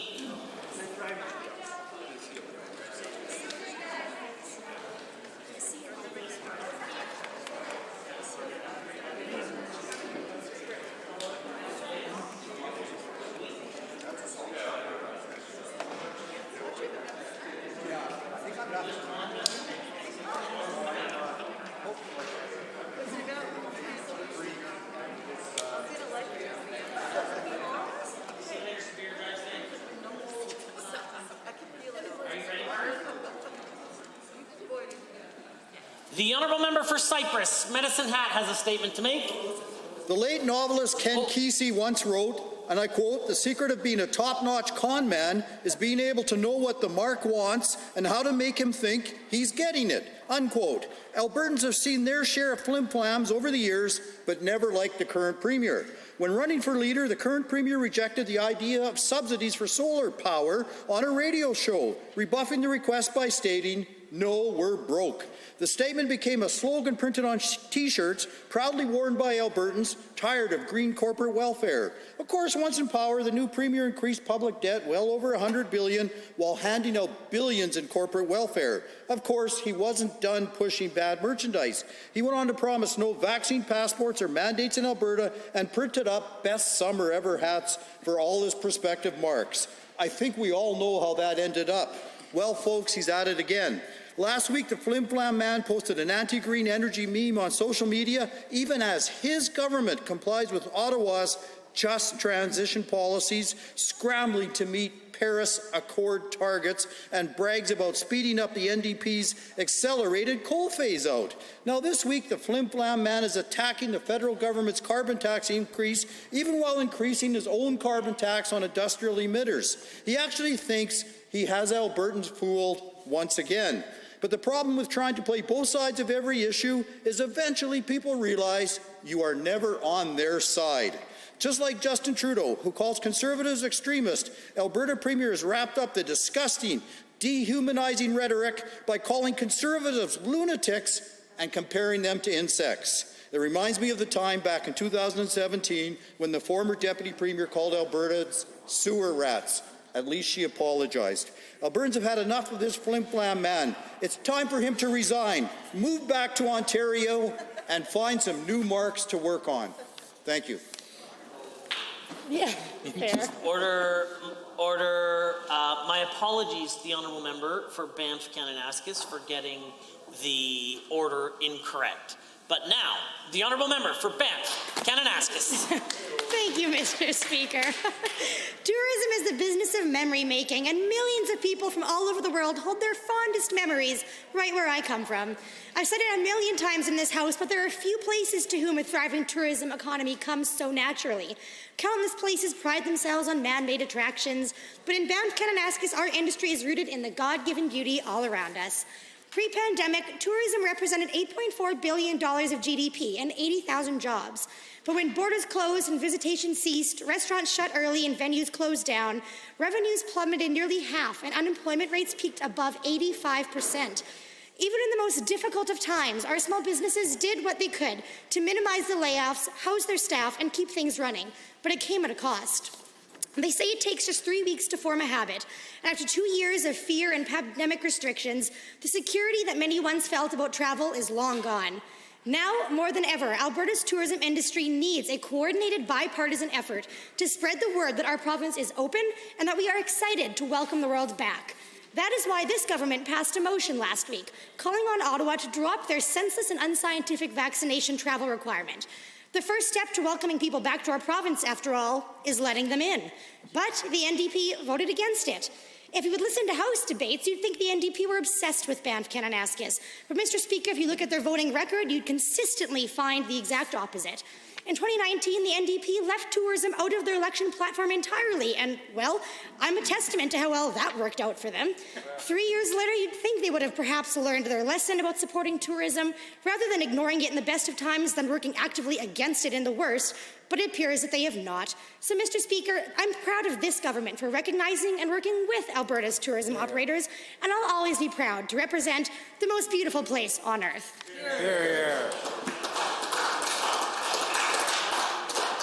Presenting reports by standing and special committees. Presenting petitions. Notices of motions. The Honourable the Government House Leader. Mr. Speaker, I do rise to move government, or to give notice, of government. I think I'm actually moving this, so I changed my mind. Introduction of bills. The Honourable the Minister of Education. Thank you, Mr. Speaker. I am honoured to rise today to introduce Bill 15, the Education Reforming Teacher Profession Discipline Amendment Act 2022. This important legislation will reform the discipline process for all teachers and teacher leaders to make the education system safer for students, their families, and teachers. Bill 15 would create the Alberta Teaching Commission and appoint a commissioner to oversee teacher and teacher leader conduct and competency complaints for the profession. Mr. Speaker, one teaching profession, one discipline process. Mr. Speaker, I committed in December to bringing legislation to this House. Promise made, promise kept. I hereby move first reading of Bill 15, the Education Reforming Teacher Profession Discipline Amendment Act. Thank you, Mr. Speaker. The Honourable Minister of Education has moved first reading of Bill 15, Education Reforming Teacher Profession Discipline Amendment Act 2022. All those in favour of the motion for first reading, please say aye. Any opposed, please say no. In my opinion, the ayes have it. That motion is carried and so ordered. Bill 15. Education Reforming Teacher Profession Discipline Amendment Act 2022 is now read a first time. The member for Highwood. Thank you very much, Mr. Speaker. I rise to request leave to introduce Bill 205, Human Tissue and Organ Donation Mandatory Referral Amendment Act 2022. Organ and tissue donations are medical processes that save and transform lives. One organ donation can save up to 8 lives, and a tissue donation can make life better for up to 75 other people. Approval of the proposed amendments will establish a mandatory referral process and increase donor opportunities throughout the province. This bill will also help strengthen education and build a culture around organ and tissue donation within the province of Alberta. With that, Mr. Speaker, I move first reading of Bill 205. Thank you. Honourable members, the member for Highwood has moved first reading of Bill 205, Human Tissue and Organ Donation Mandatory Referral Amendment Act 2022. Does the Assembly agree to the motion for first reading? If so, please say aye. Any opposed, please say no. In my opinion, the ayes have it. That motion is carried and so ordered. Bill 205, Human Tissue and Organ Donation Mandatory Referral Amendment Act 2022 is now read a first time. Tabling returns and reports. Are there tablings? The Honourable Member for Central Peace Notley has a tabling. Thank you very much, Mr. Speaker. I have several tablings today that support the questions I've been asking and also rebut some of the outright misinformation I received in my answers. My first tabling is a news article that quotes the Premier calling people that are against his leadership as kooks, bugs, lunatics, and having extreme, hateful, intolerant, bigoted, and crazy views. For those like the Minister of Parks that don't believe that he could say such things, I'm tabling another news article where the Premier doubles down on his comments. In sharp contrast, I have a quote from a video from back when the Premier condemned name-calling, where he says to the left, "Stop blaming the voters for your inability to get support. Stop the vicious name-calling," end quote. I also have another quote from another video of the Premier condemning name-calling, where he says, quote, "That kind of bigotry and this kind of intimidation has no place in our Alberta. Stop the bully tactics." And one more contrast video quote to table where the Premier says, quote, "So let's have a debate on the issues. Let's not have a race to the bottom by name calling," end quote. I also brought up recall legislation in my questions, so I'm tabling documents to show recall passed in this House on June 15th, 2021 and received royal assent on June 17th, 2021. I'm tabling the Premier's remarks from the November 20th, 2021 UCP AGM where he says, quote, "We passed the recall law which will be brought into force in the next few weeks," end quote. And I'm also tabling the Premier's plan for enacting recall on April 7th, 2022, not a few weeks, but actually several months later and 10 months after it was passed, just in time for it to be unusable. I'm also tabling from Monday, March 28th, Alberta Hansard, page 428, the Minister of Parks misinformed the House, accusing me of wanting door-to-door vaccinations. Totally untrue. So next I have a list of people on the so-called COVID Cabinet Committee, which I believe the Minister of Parks is the Deputy Chair, and that committee, which I am not a part of, did mandate vaccines. In fact, I spoke out against vaccine mandates right from the start, as witnessed in my September 1st, 2021 Facebook post that I'm tabling here. On Monday, March 28th, Alberta Hansard, page 427, the Minister of Parks again tried to dupe the House by accusing me of wanting the Leader of Opposition in Cabinet, which is absolutely false. So I'm tabling the 2019 election results showing I ran as a Conservative against an NDP Cabinet Minister. In fact, I ran... Order. If the Minister of the Environment and Parks wants to call a point of order, he's welcome to rise to his feet. Using language that's unparliamentary, including an F-bomb directed at the Speaker, is wildly inappropriate. If you don't like his remarks, call a point of order.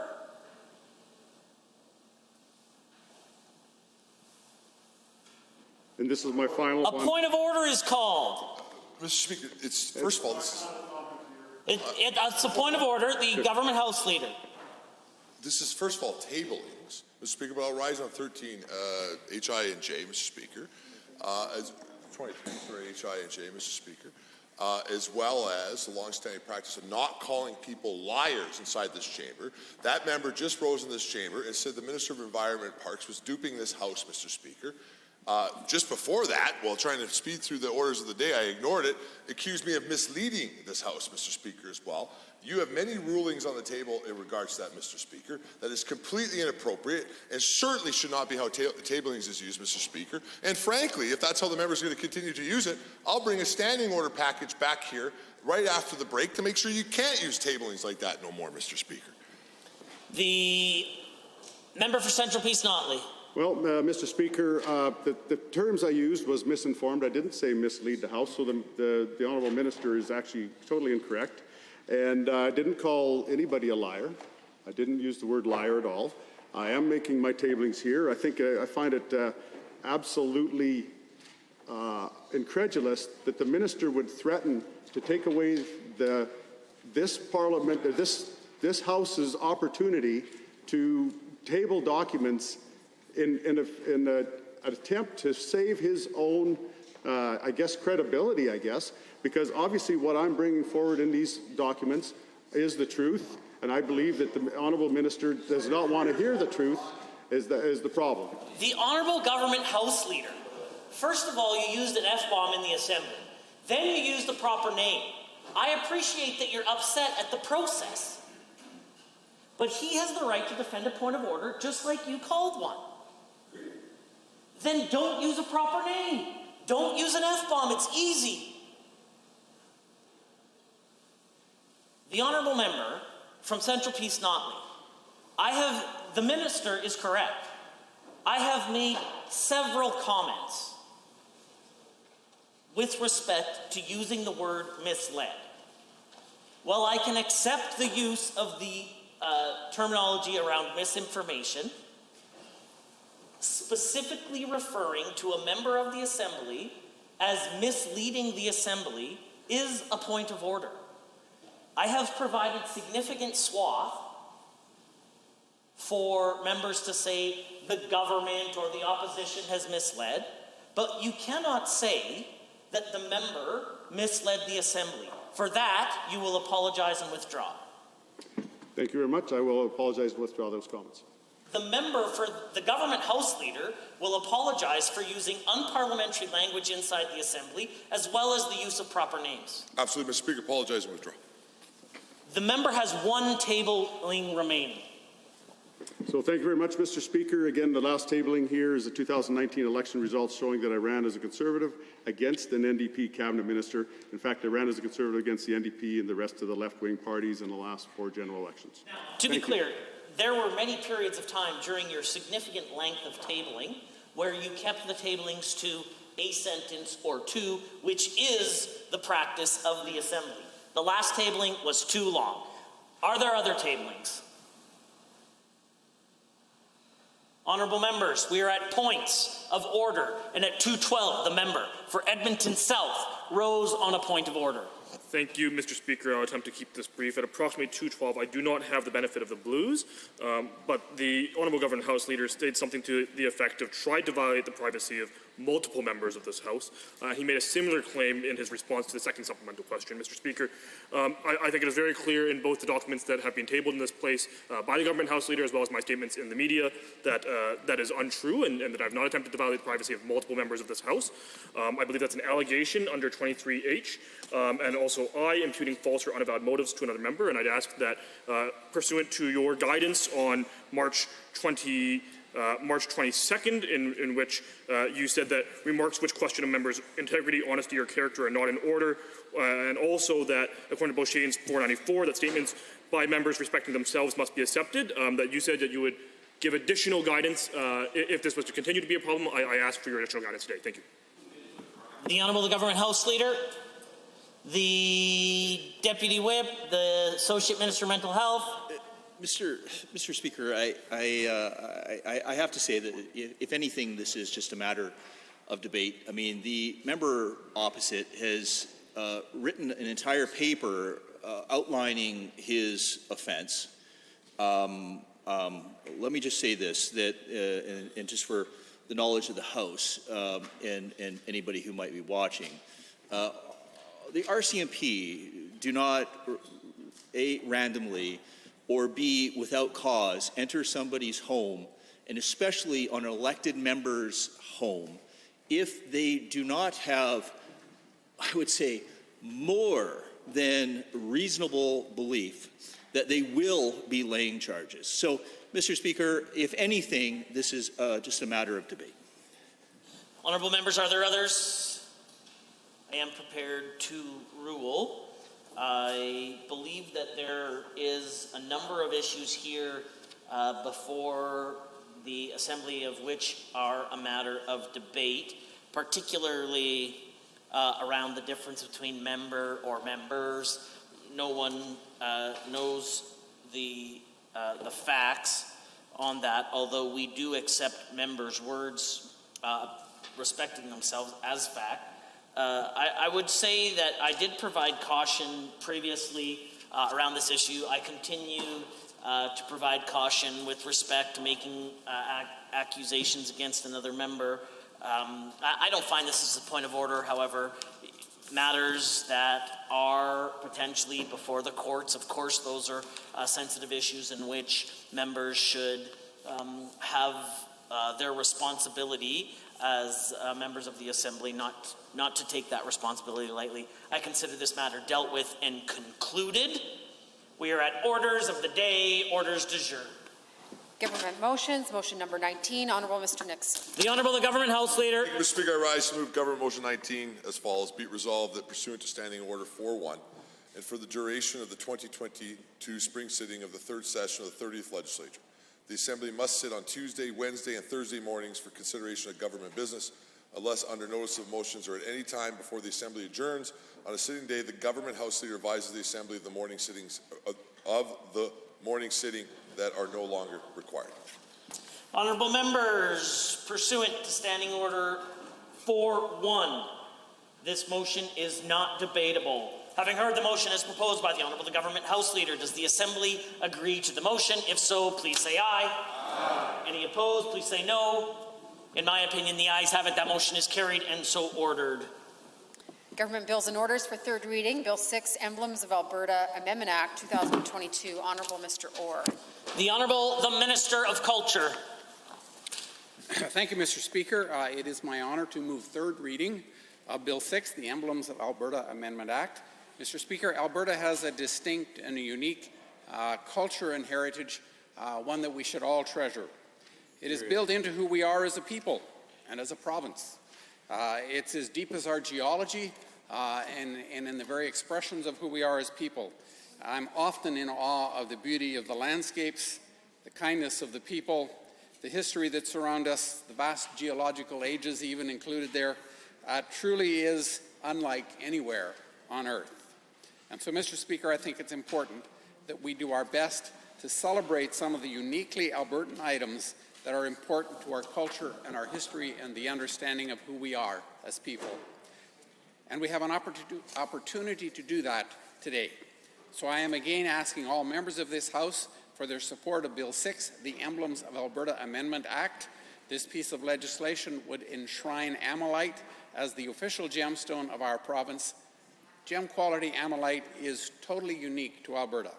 Its beauty and iridescence is the result of southern Alberta's unique geography and geology, which cannot be duplicated elsewhere in Canada or in the world.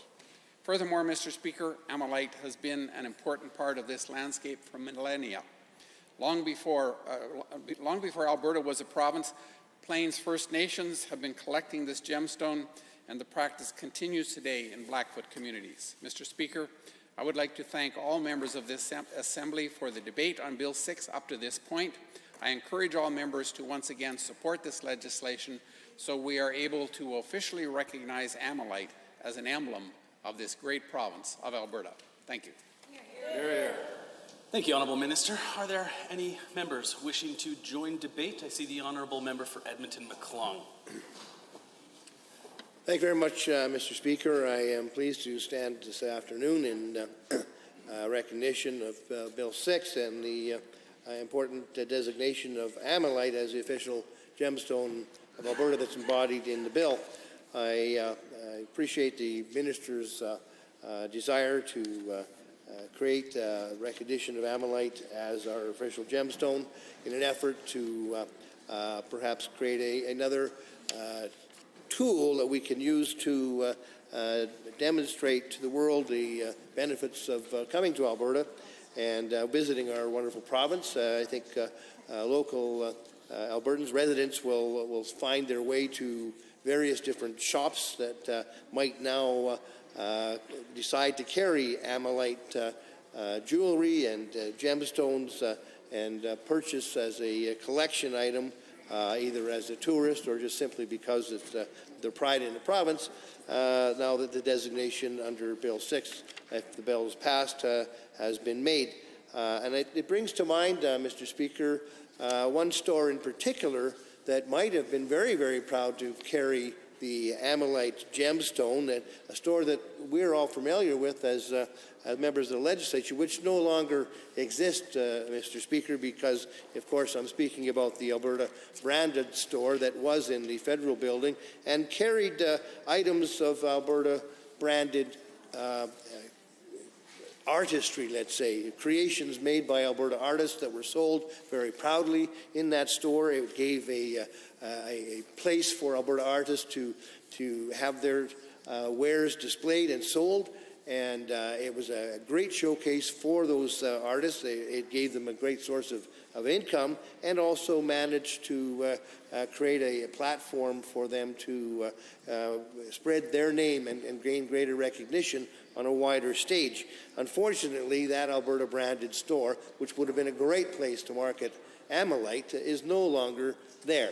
There are a few, paltry showcases so that you can buy tie clips and small brooches and trinkets that are in the legislative building, which is a far lesser display than what was available for residents and tourists alike to go and buy Alberta branded merchandise, artist made pieces in the store that was in the federal building. And I for one, really moan the loss of that store. It was a great opportunity for Alberta artists, and it would have been a wonderful opportunity for Ammonite to have been marketed and sold in our provincial capital here. I know that as a tourist while on board a ship cruising around the world, I used to really start to bemoan the fact that I had to follow my mother, who was a fellow traveler, into far-flung different types of stores and souvenir shops to buy things such as tea towels and fridge magnets, and it also included trips to find certain small gemstones, which were local gemstones famous in a particular area. And you know what, Mr. Speaker, those trips actually got me into some of the places I never would have dreamt of going to before. And I now, when I pass her fridge or I see the things that she's bought, it brings to mind the places that we visited in a way that I otherwise wouldn't have had memories of. So gemstones are something that are purchased as a souvenir item by many, many tourists, and they are a higher value item than the tea towels and fridge magnets, which might be produced outside of the country and then brought in to be sold as souvenirs. So I endorse the adoption of the gemstone Ammonite to become our official gemstone in Alberta. It would have been wonderful to know that it was available in gemstone quality in more places throughout Alberta. Unfortunately, it's mostly southern Alberta where gemstone quality Ammonite is found.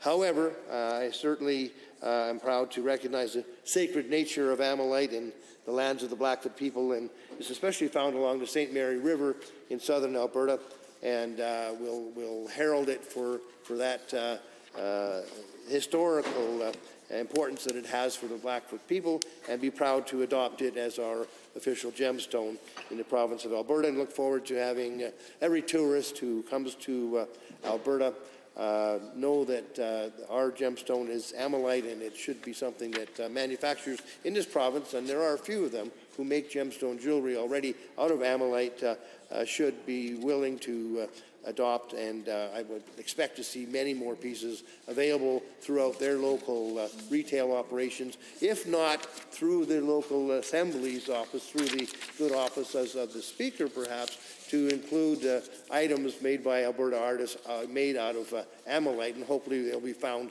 in whatever display case is left after the loss of the Alberta branded store, let's say. I'm wondering, though, if indeed the mining of Ammonite will be increased as a result of this, and if indeed that'll put pressure on the local deposits, and if indeed there are going to be perhaps more leases that will be applied for. Are there more locations available where this gemstone is possibly able to be found? If there's been inquiries about perhaps further mining of this gemstone, and if indeed it's going to be something that the government will allow to be opened up to more than one mining distributor, or I don't want to see the mining of Ammonite become the new diamond of the world, and that only one or two companies control it. And hopefully this new opportunity is something that's spread far and wide to more than one major player in the mining industry who might be interested in mining Ammonite for use in the gemstone industry. So obviously it's found in southern Alberta primarily as a gemstone. I know that there are others who may wish to talk about the mining of this gemstone and about the souvenir opportunities in Ammonite in Alberta.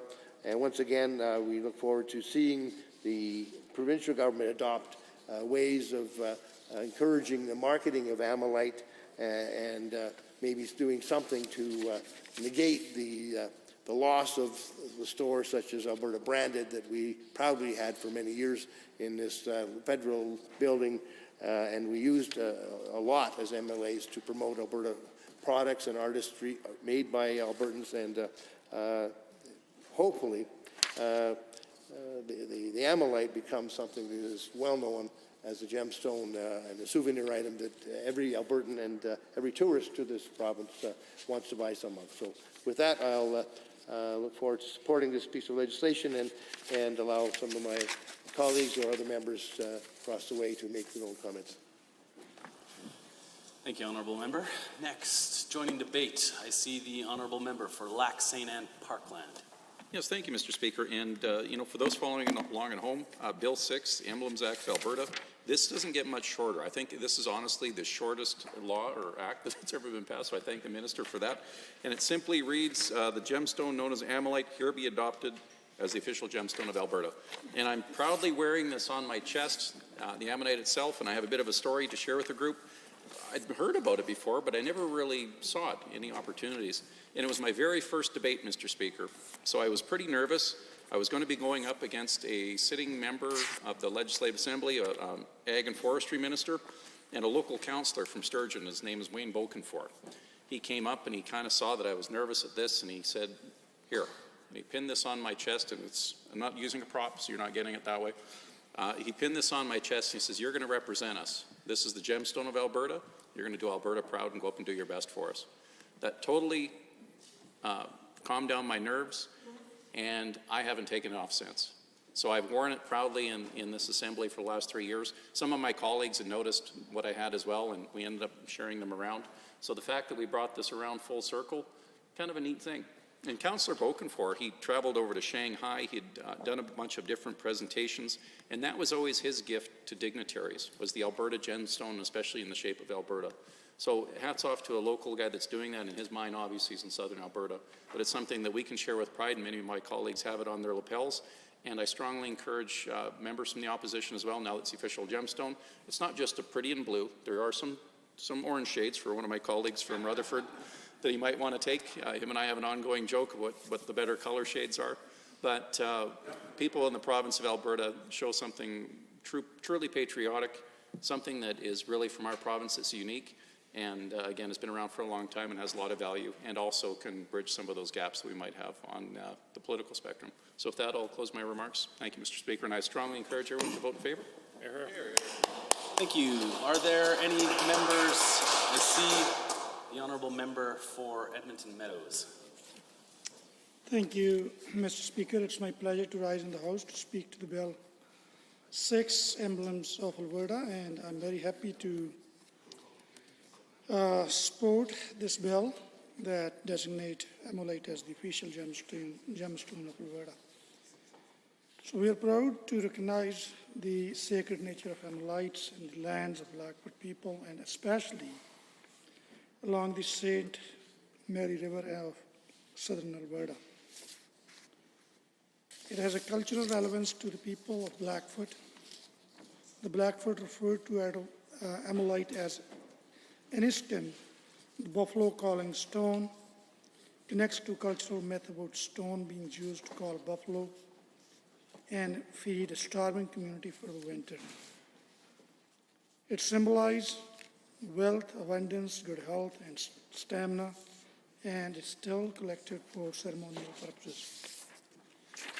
So by saying this, I would also like to take the opportunity to remind this House and the Minister of Culture that I appreciate his effort, his initiative on this, but we have a long way to go. There was simplest thing when it comes to dealing and helping Indigenous communities, and where we failed those people. And it's not long ago, I remember that the government declined to take the call of TRC Commission to call the National Day for Truth and Reconciliation. That was simple call to action from the TRC Commission. It has over 90 recommendations, but that was simplest thing to do it. We have a lot more to do when it comes to address the issues related to drinking waters in the reserves in those areas, and protecting our eastern slopes and environment. And more of this in this bill and in the past years, government has removed the human rights education funds, and the government has removed the anti-racism community group programs and reduced the funding. I appreciate this initiative. I support this in the spirit of this bill and this action, but we have a long way to go when it comes to do a real service to our Indigenous communities, and we see the government have been failing for the last 3 years on many, many different aspects. And I will seek the opportunity going forward to, as a representative of my constituents from Edmonton Meadows, to advocate on behalf of not only my constituents, also those communities, to advocate on these issues, specifically related to multiculturalism and anti-racism. Keep raising the voices on behalf of this community. Thank you, Mr. Speaker. Thank you, Honourable Member. Next, I believe I see the Honourable Member for Edmonton Decor. Well, thank you, Mr. Speaker. Appreciate the opportunity this afternoon just to add a few quick comments here to, actually I think I'm going to just call it the discussion because there's really no debate about this whatsoever. So, thanks to the Minister of Culture for bringing Bill 6 forward to declare Ammonite the official gemstone of Alberta.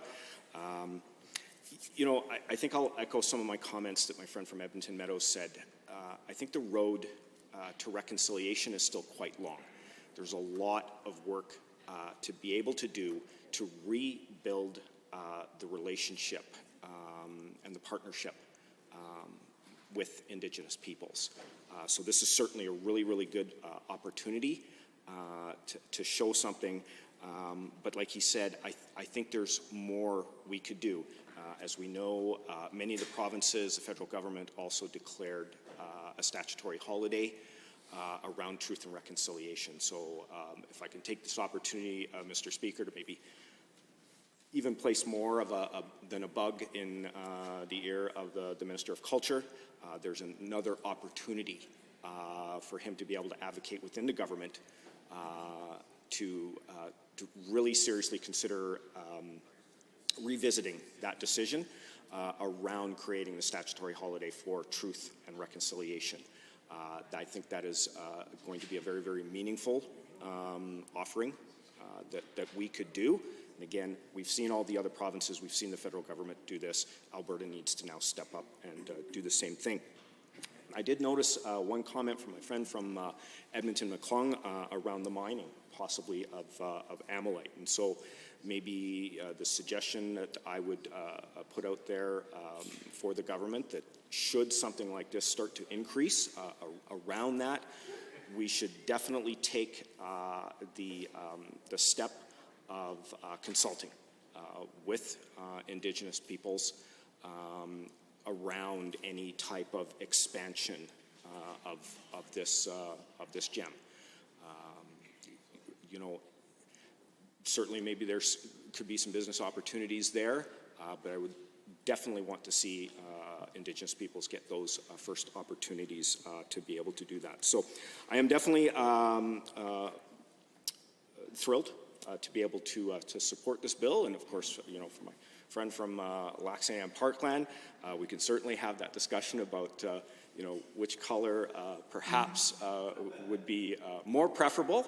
I might suggest that it could be more towards a brighter color, but we can always have that debate for another day. So again, thank you to the Minister for bringing this forward. Happy to support the bill, and I look forward to hopefully getting to support other opportunities to really start heading down the road to truth and reconciliation and rebuilding that partnership that needs to be rebuilt with Indigenous peoples.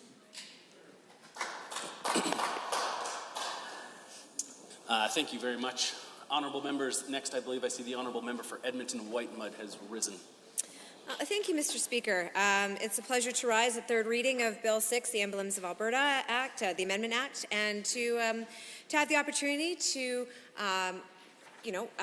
speak to the beauty, actually, of Amylite. Amylite, I'll be quite honest, I was not very familiar with it until recently, and having the opportunity to explore a little bit, learn a little bit about it, it is honestly a beautiful gemstone. It's absolutely gorgeous. I can tell you my daughter, who I just won't comment, I had the pleasure of having here in this assembly today, along with my son and husband, which is a rare joy in this house to have that kind of close family connection in this house. But my daughter saw the picture of Amylite as I was doing a little bit of research, and she said, Mama, that is so pretty. And it absolutely is. It is a truly rainbow gemstone, which, the rainbow is also a lovely symbol of love. I do like the rainbow. And so it's a truly beautiful gemstone, and I think it is something that we should be proud to have represented as our official gemstone here in Alberta. And of course, I'm sure many speakers, I haven't had the opportunity to hear a lot of the debate on this bill so far, but I'm sure that many of the speakers have spoken to the origins of Amylite and what its meaning is, of course, for the Blackfoot in Alberta, and that it holds such great special meaning for them. Of course, as I understand it, the Blackfoot refer to Amylite as Iniskim. I hope I'm pronouncing that correctly. And it's known as the Buffalo Calling Stone, and there's the legend, of course, about the reason the legend of Amylite is essentially that, there was people were starving in a very, very cold winter, and one woman had a dream about being called to a cave and seeing this beautiful gem, woke up and was out searching and found this gemstone, and then the buffalo came. And so that's why it's called, considered a calling stone for the buffalo, which so therefore has a deep connection to Indigenous peoples in our province. And it's a wonderful thing to be able to commemorate that by giving Amylite this official gemstone status. I will acknowledge as well that in preparation for this bill, also took a look at other emblems of Alberta, because I didn't know there were as many. Of course, we're all very familiar with the crest that we see on the flag of Alberta, and we know that it symbolizes the beauty of our province. I am pointing to the flag. The speaker looks a little confused as I was pointing to the Alberta flag next to the speaker. And it is a beautiful flag that well represents the beauty of this province. But I wasn't aware of some of the other emblems of Alberta that honestly was a little bit of an education for myself. I have grown up in Alberta, but there's certain things, of course, knowing about the wild rose as the official flower or floral emblem of Alberta, but I'll be honest, I did not know that we had an official grass, and our grass emblem was the rough fescue. Didn't know that, but of course when I saw pictures of it, yes, this is a grass that I've seen frequently in my travels in Alberta. And to know a little bit, I did know that our official bird was the great horned owl, of course. Who doesn't know that? I didn't know that. You didn't know that? The member for Edmonton Highlands Norwood did not know that. I feel like I learned that learning about owls in the family, Farley Mowat, and you learned about the great horned owls, and then you talk about it. Okay, so Not in Barhead. the member didn't know about that. But in school, when I was learning, which was a time earlier than the member from Edmonton Highlands Norwood, I do recall having a great discussion about the great horned owl and its significance to Alberta. And I did not know, but I thought this is very interesting, that the official stone of Alberta is petrified wood. I knew that one. That was new information to me. I would not have actually, to be quite honest, have known that petrified wood is considered a stone. Mm-hmm. So my mother used to collect petrified wood when we would go out traveling in the mountains of Alberta. That was something that used to drive my father crazy, was that my mother would want to stop and pull over and collect petrified wood. But now I know she was actually collecting stones. Very interesting. So, again, this has been an education for me to learn about some of the great emblems of Alberta and to learn about Amylite as, actually, I think I had seen it before but had not recognized exactly what it was. And to now have this recognized as our official gemstone, that is a wonderful thing to do, and I stand in support of that.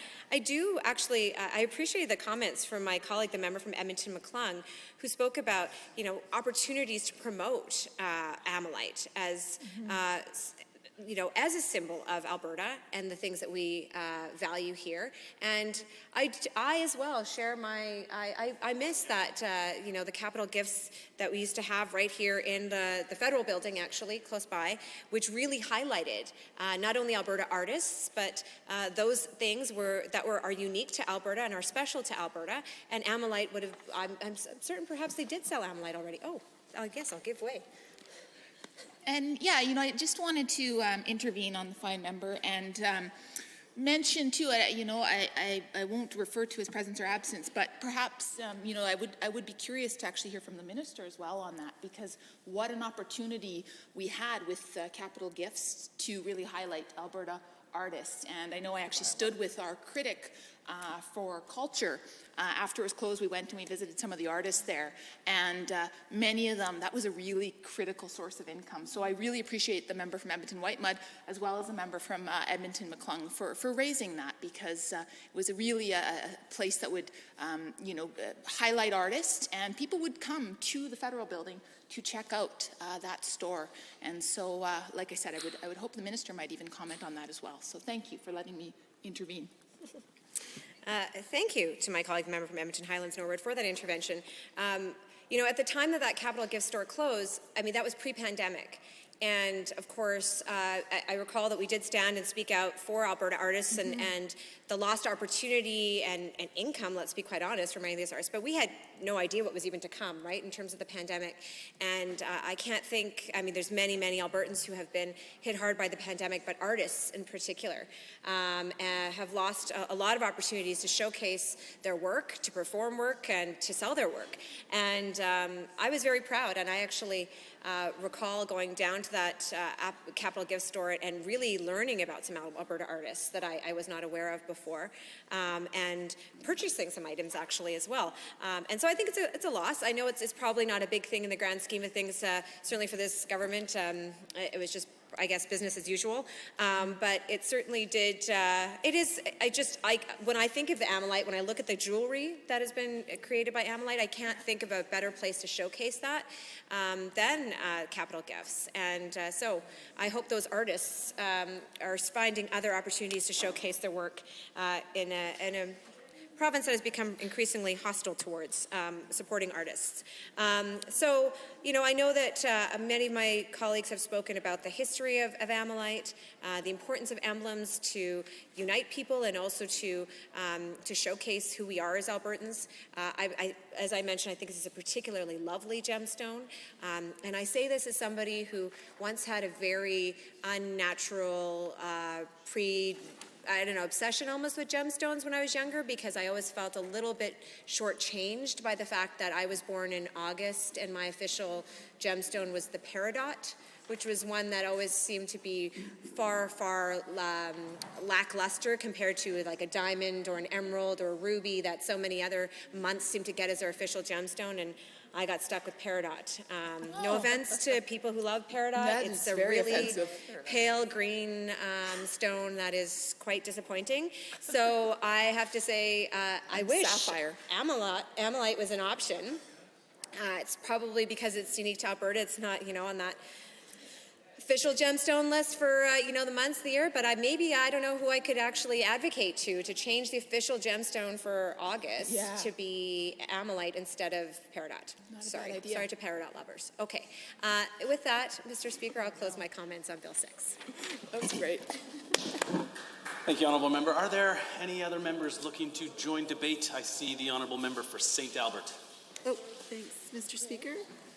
It's my pleasure to rise and speak to Bill 6, third reading, Emblems of Alberta, Amendment Act 2022.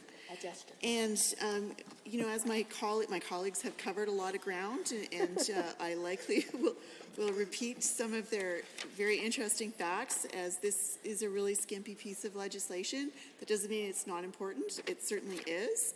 That Ammonite will become the official gemstone of Alberta.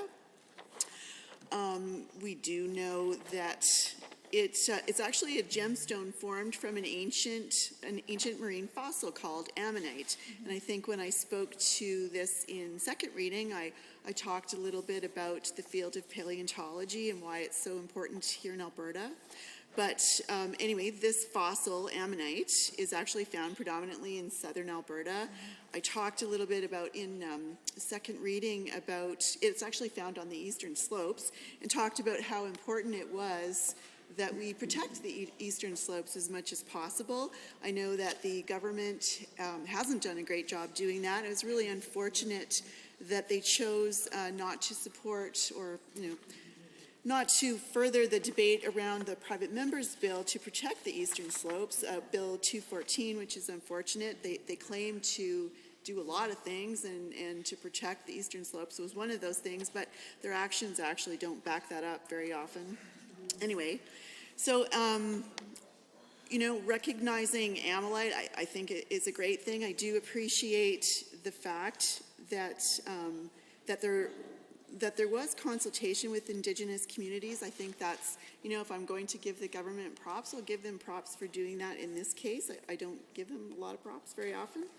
But I think that for far too long, and I don't just mean right now, I mean for far too long, we have imposed legislation or made changes without consulting really important communities. And in this case, those would be Indigenous communities. But that extends to so much of what we do. I think that very often we pass legislation or we debate legislation, and we just unfortunately haven't taken the time to consult properly, and then not surprisingly we don't get it right, and then we have to go back and correct it.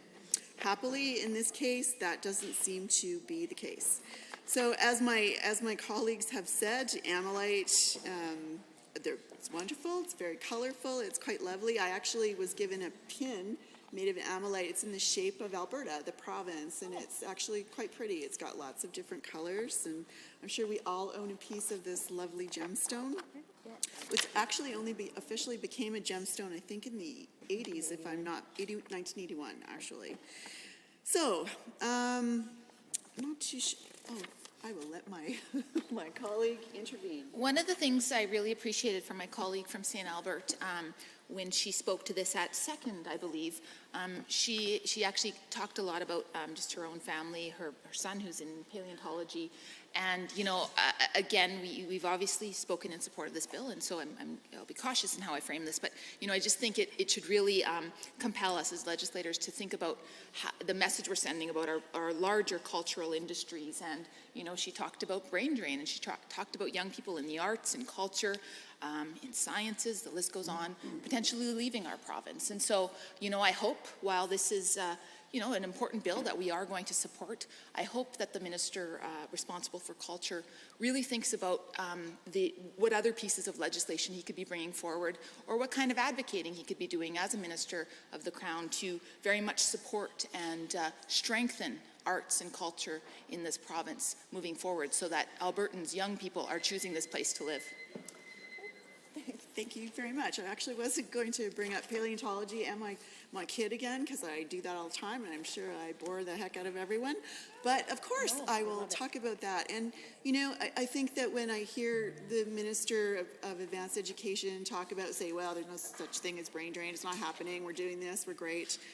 It actually is happening, and I know it's happening because it happened to my family. I know that it happened in one case, and I know it happens in many others, but I can tell you that ever since my son was about 5 years old, that's when he decided he wanted to, he called it dinosaur hunter at the time, but he decided that that was going to be what he did. Now, of course, like a lot of mothers, pat him on the head, say, sure, honey, that's great. But he ended up doing it and pursuing his passion, and is now, I think a leading researcher and expert in an area that I never thought he would be. It's dinosaur teeth, actually. And that's what he does. But he was born and raised in Alberta. He did the majority of his research and studies here in Alberta. He's a proud Albertan, and he is no longer here. And sadly, the chances of him ever coming back here and working in his field here are slim, because he's now in Europe. And he was, paleontology is a big thing in Alberta, and I've said this again and again. We are known the world over for our incredible fossils, not just ammonite, but our incredible fossils. We've got little dinosaurs on our license plates now. I think that says a lot. We have world-class museums, world-class digs, world-class researchers, but they're not all staying here because they don't see themselves here in this place. And so with that, Mr. Speaker, I am going to take my seat and just say I support this piece of legislation and will proudly wear Ammonite in the future. Yeah, you're here. Thank you, Honourable Member. Are there any other members wishing to join debate? The Honourable Minister of Culture to close debate, should he so choose. I'll waive. Thank you. Waived. The Honourable Minister of Culture has moved third reading of Bill 6, Emblems of Alberta Amendment Act 2022. All those in favour of the motion for third reading, please say aye. Aye. Any opposed, please say no. Carried and so ordered. Bill 6, Emblems of Alberta Amendment Act 2022 is now read a third time.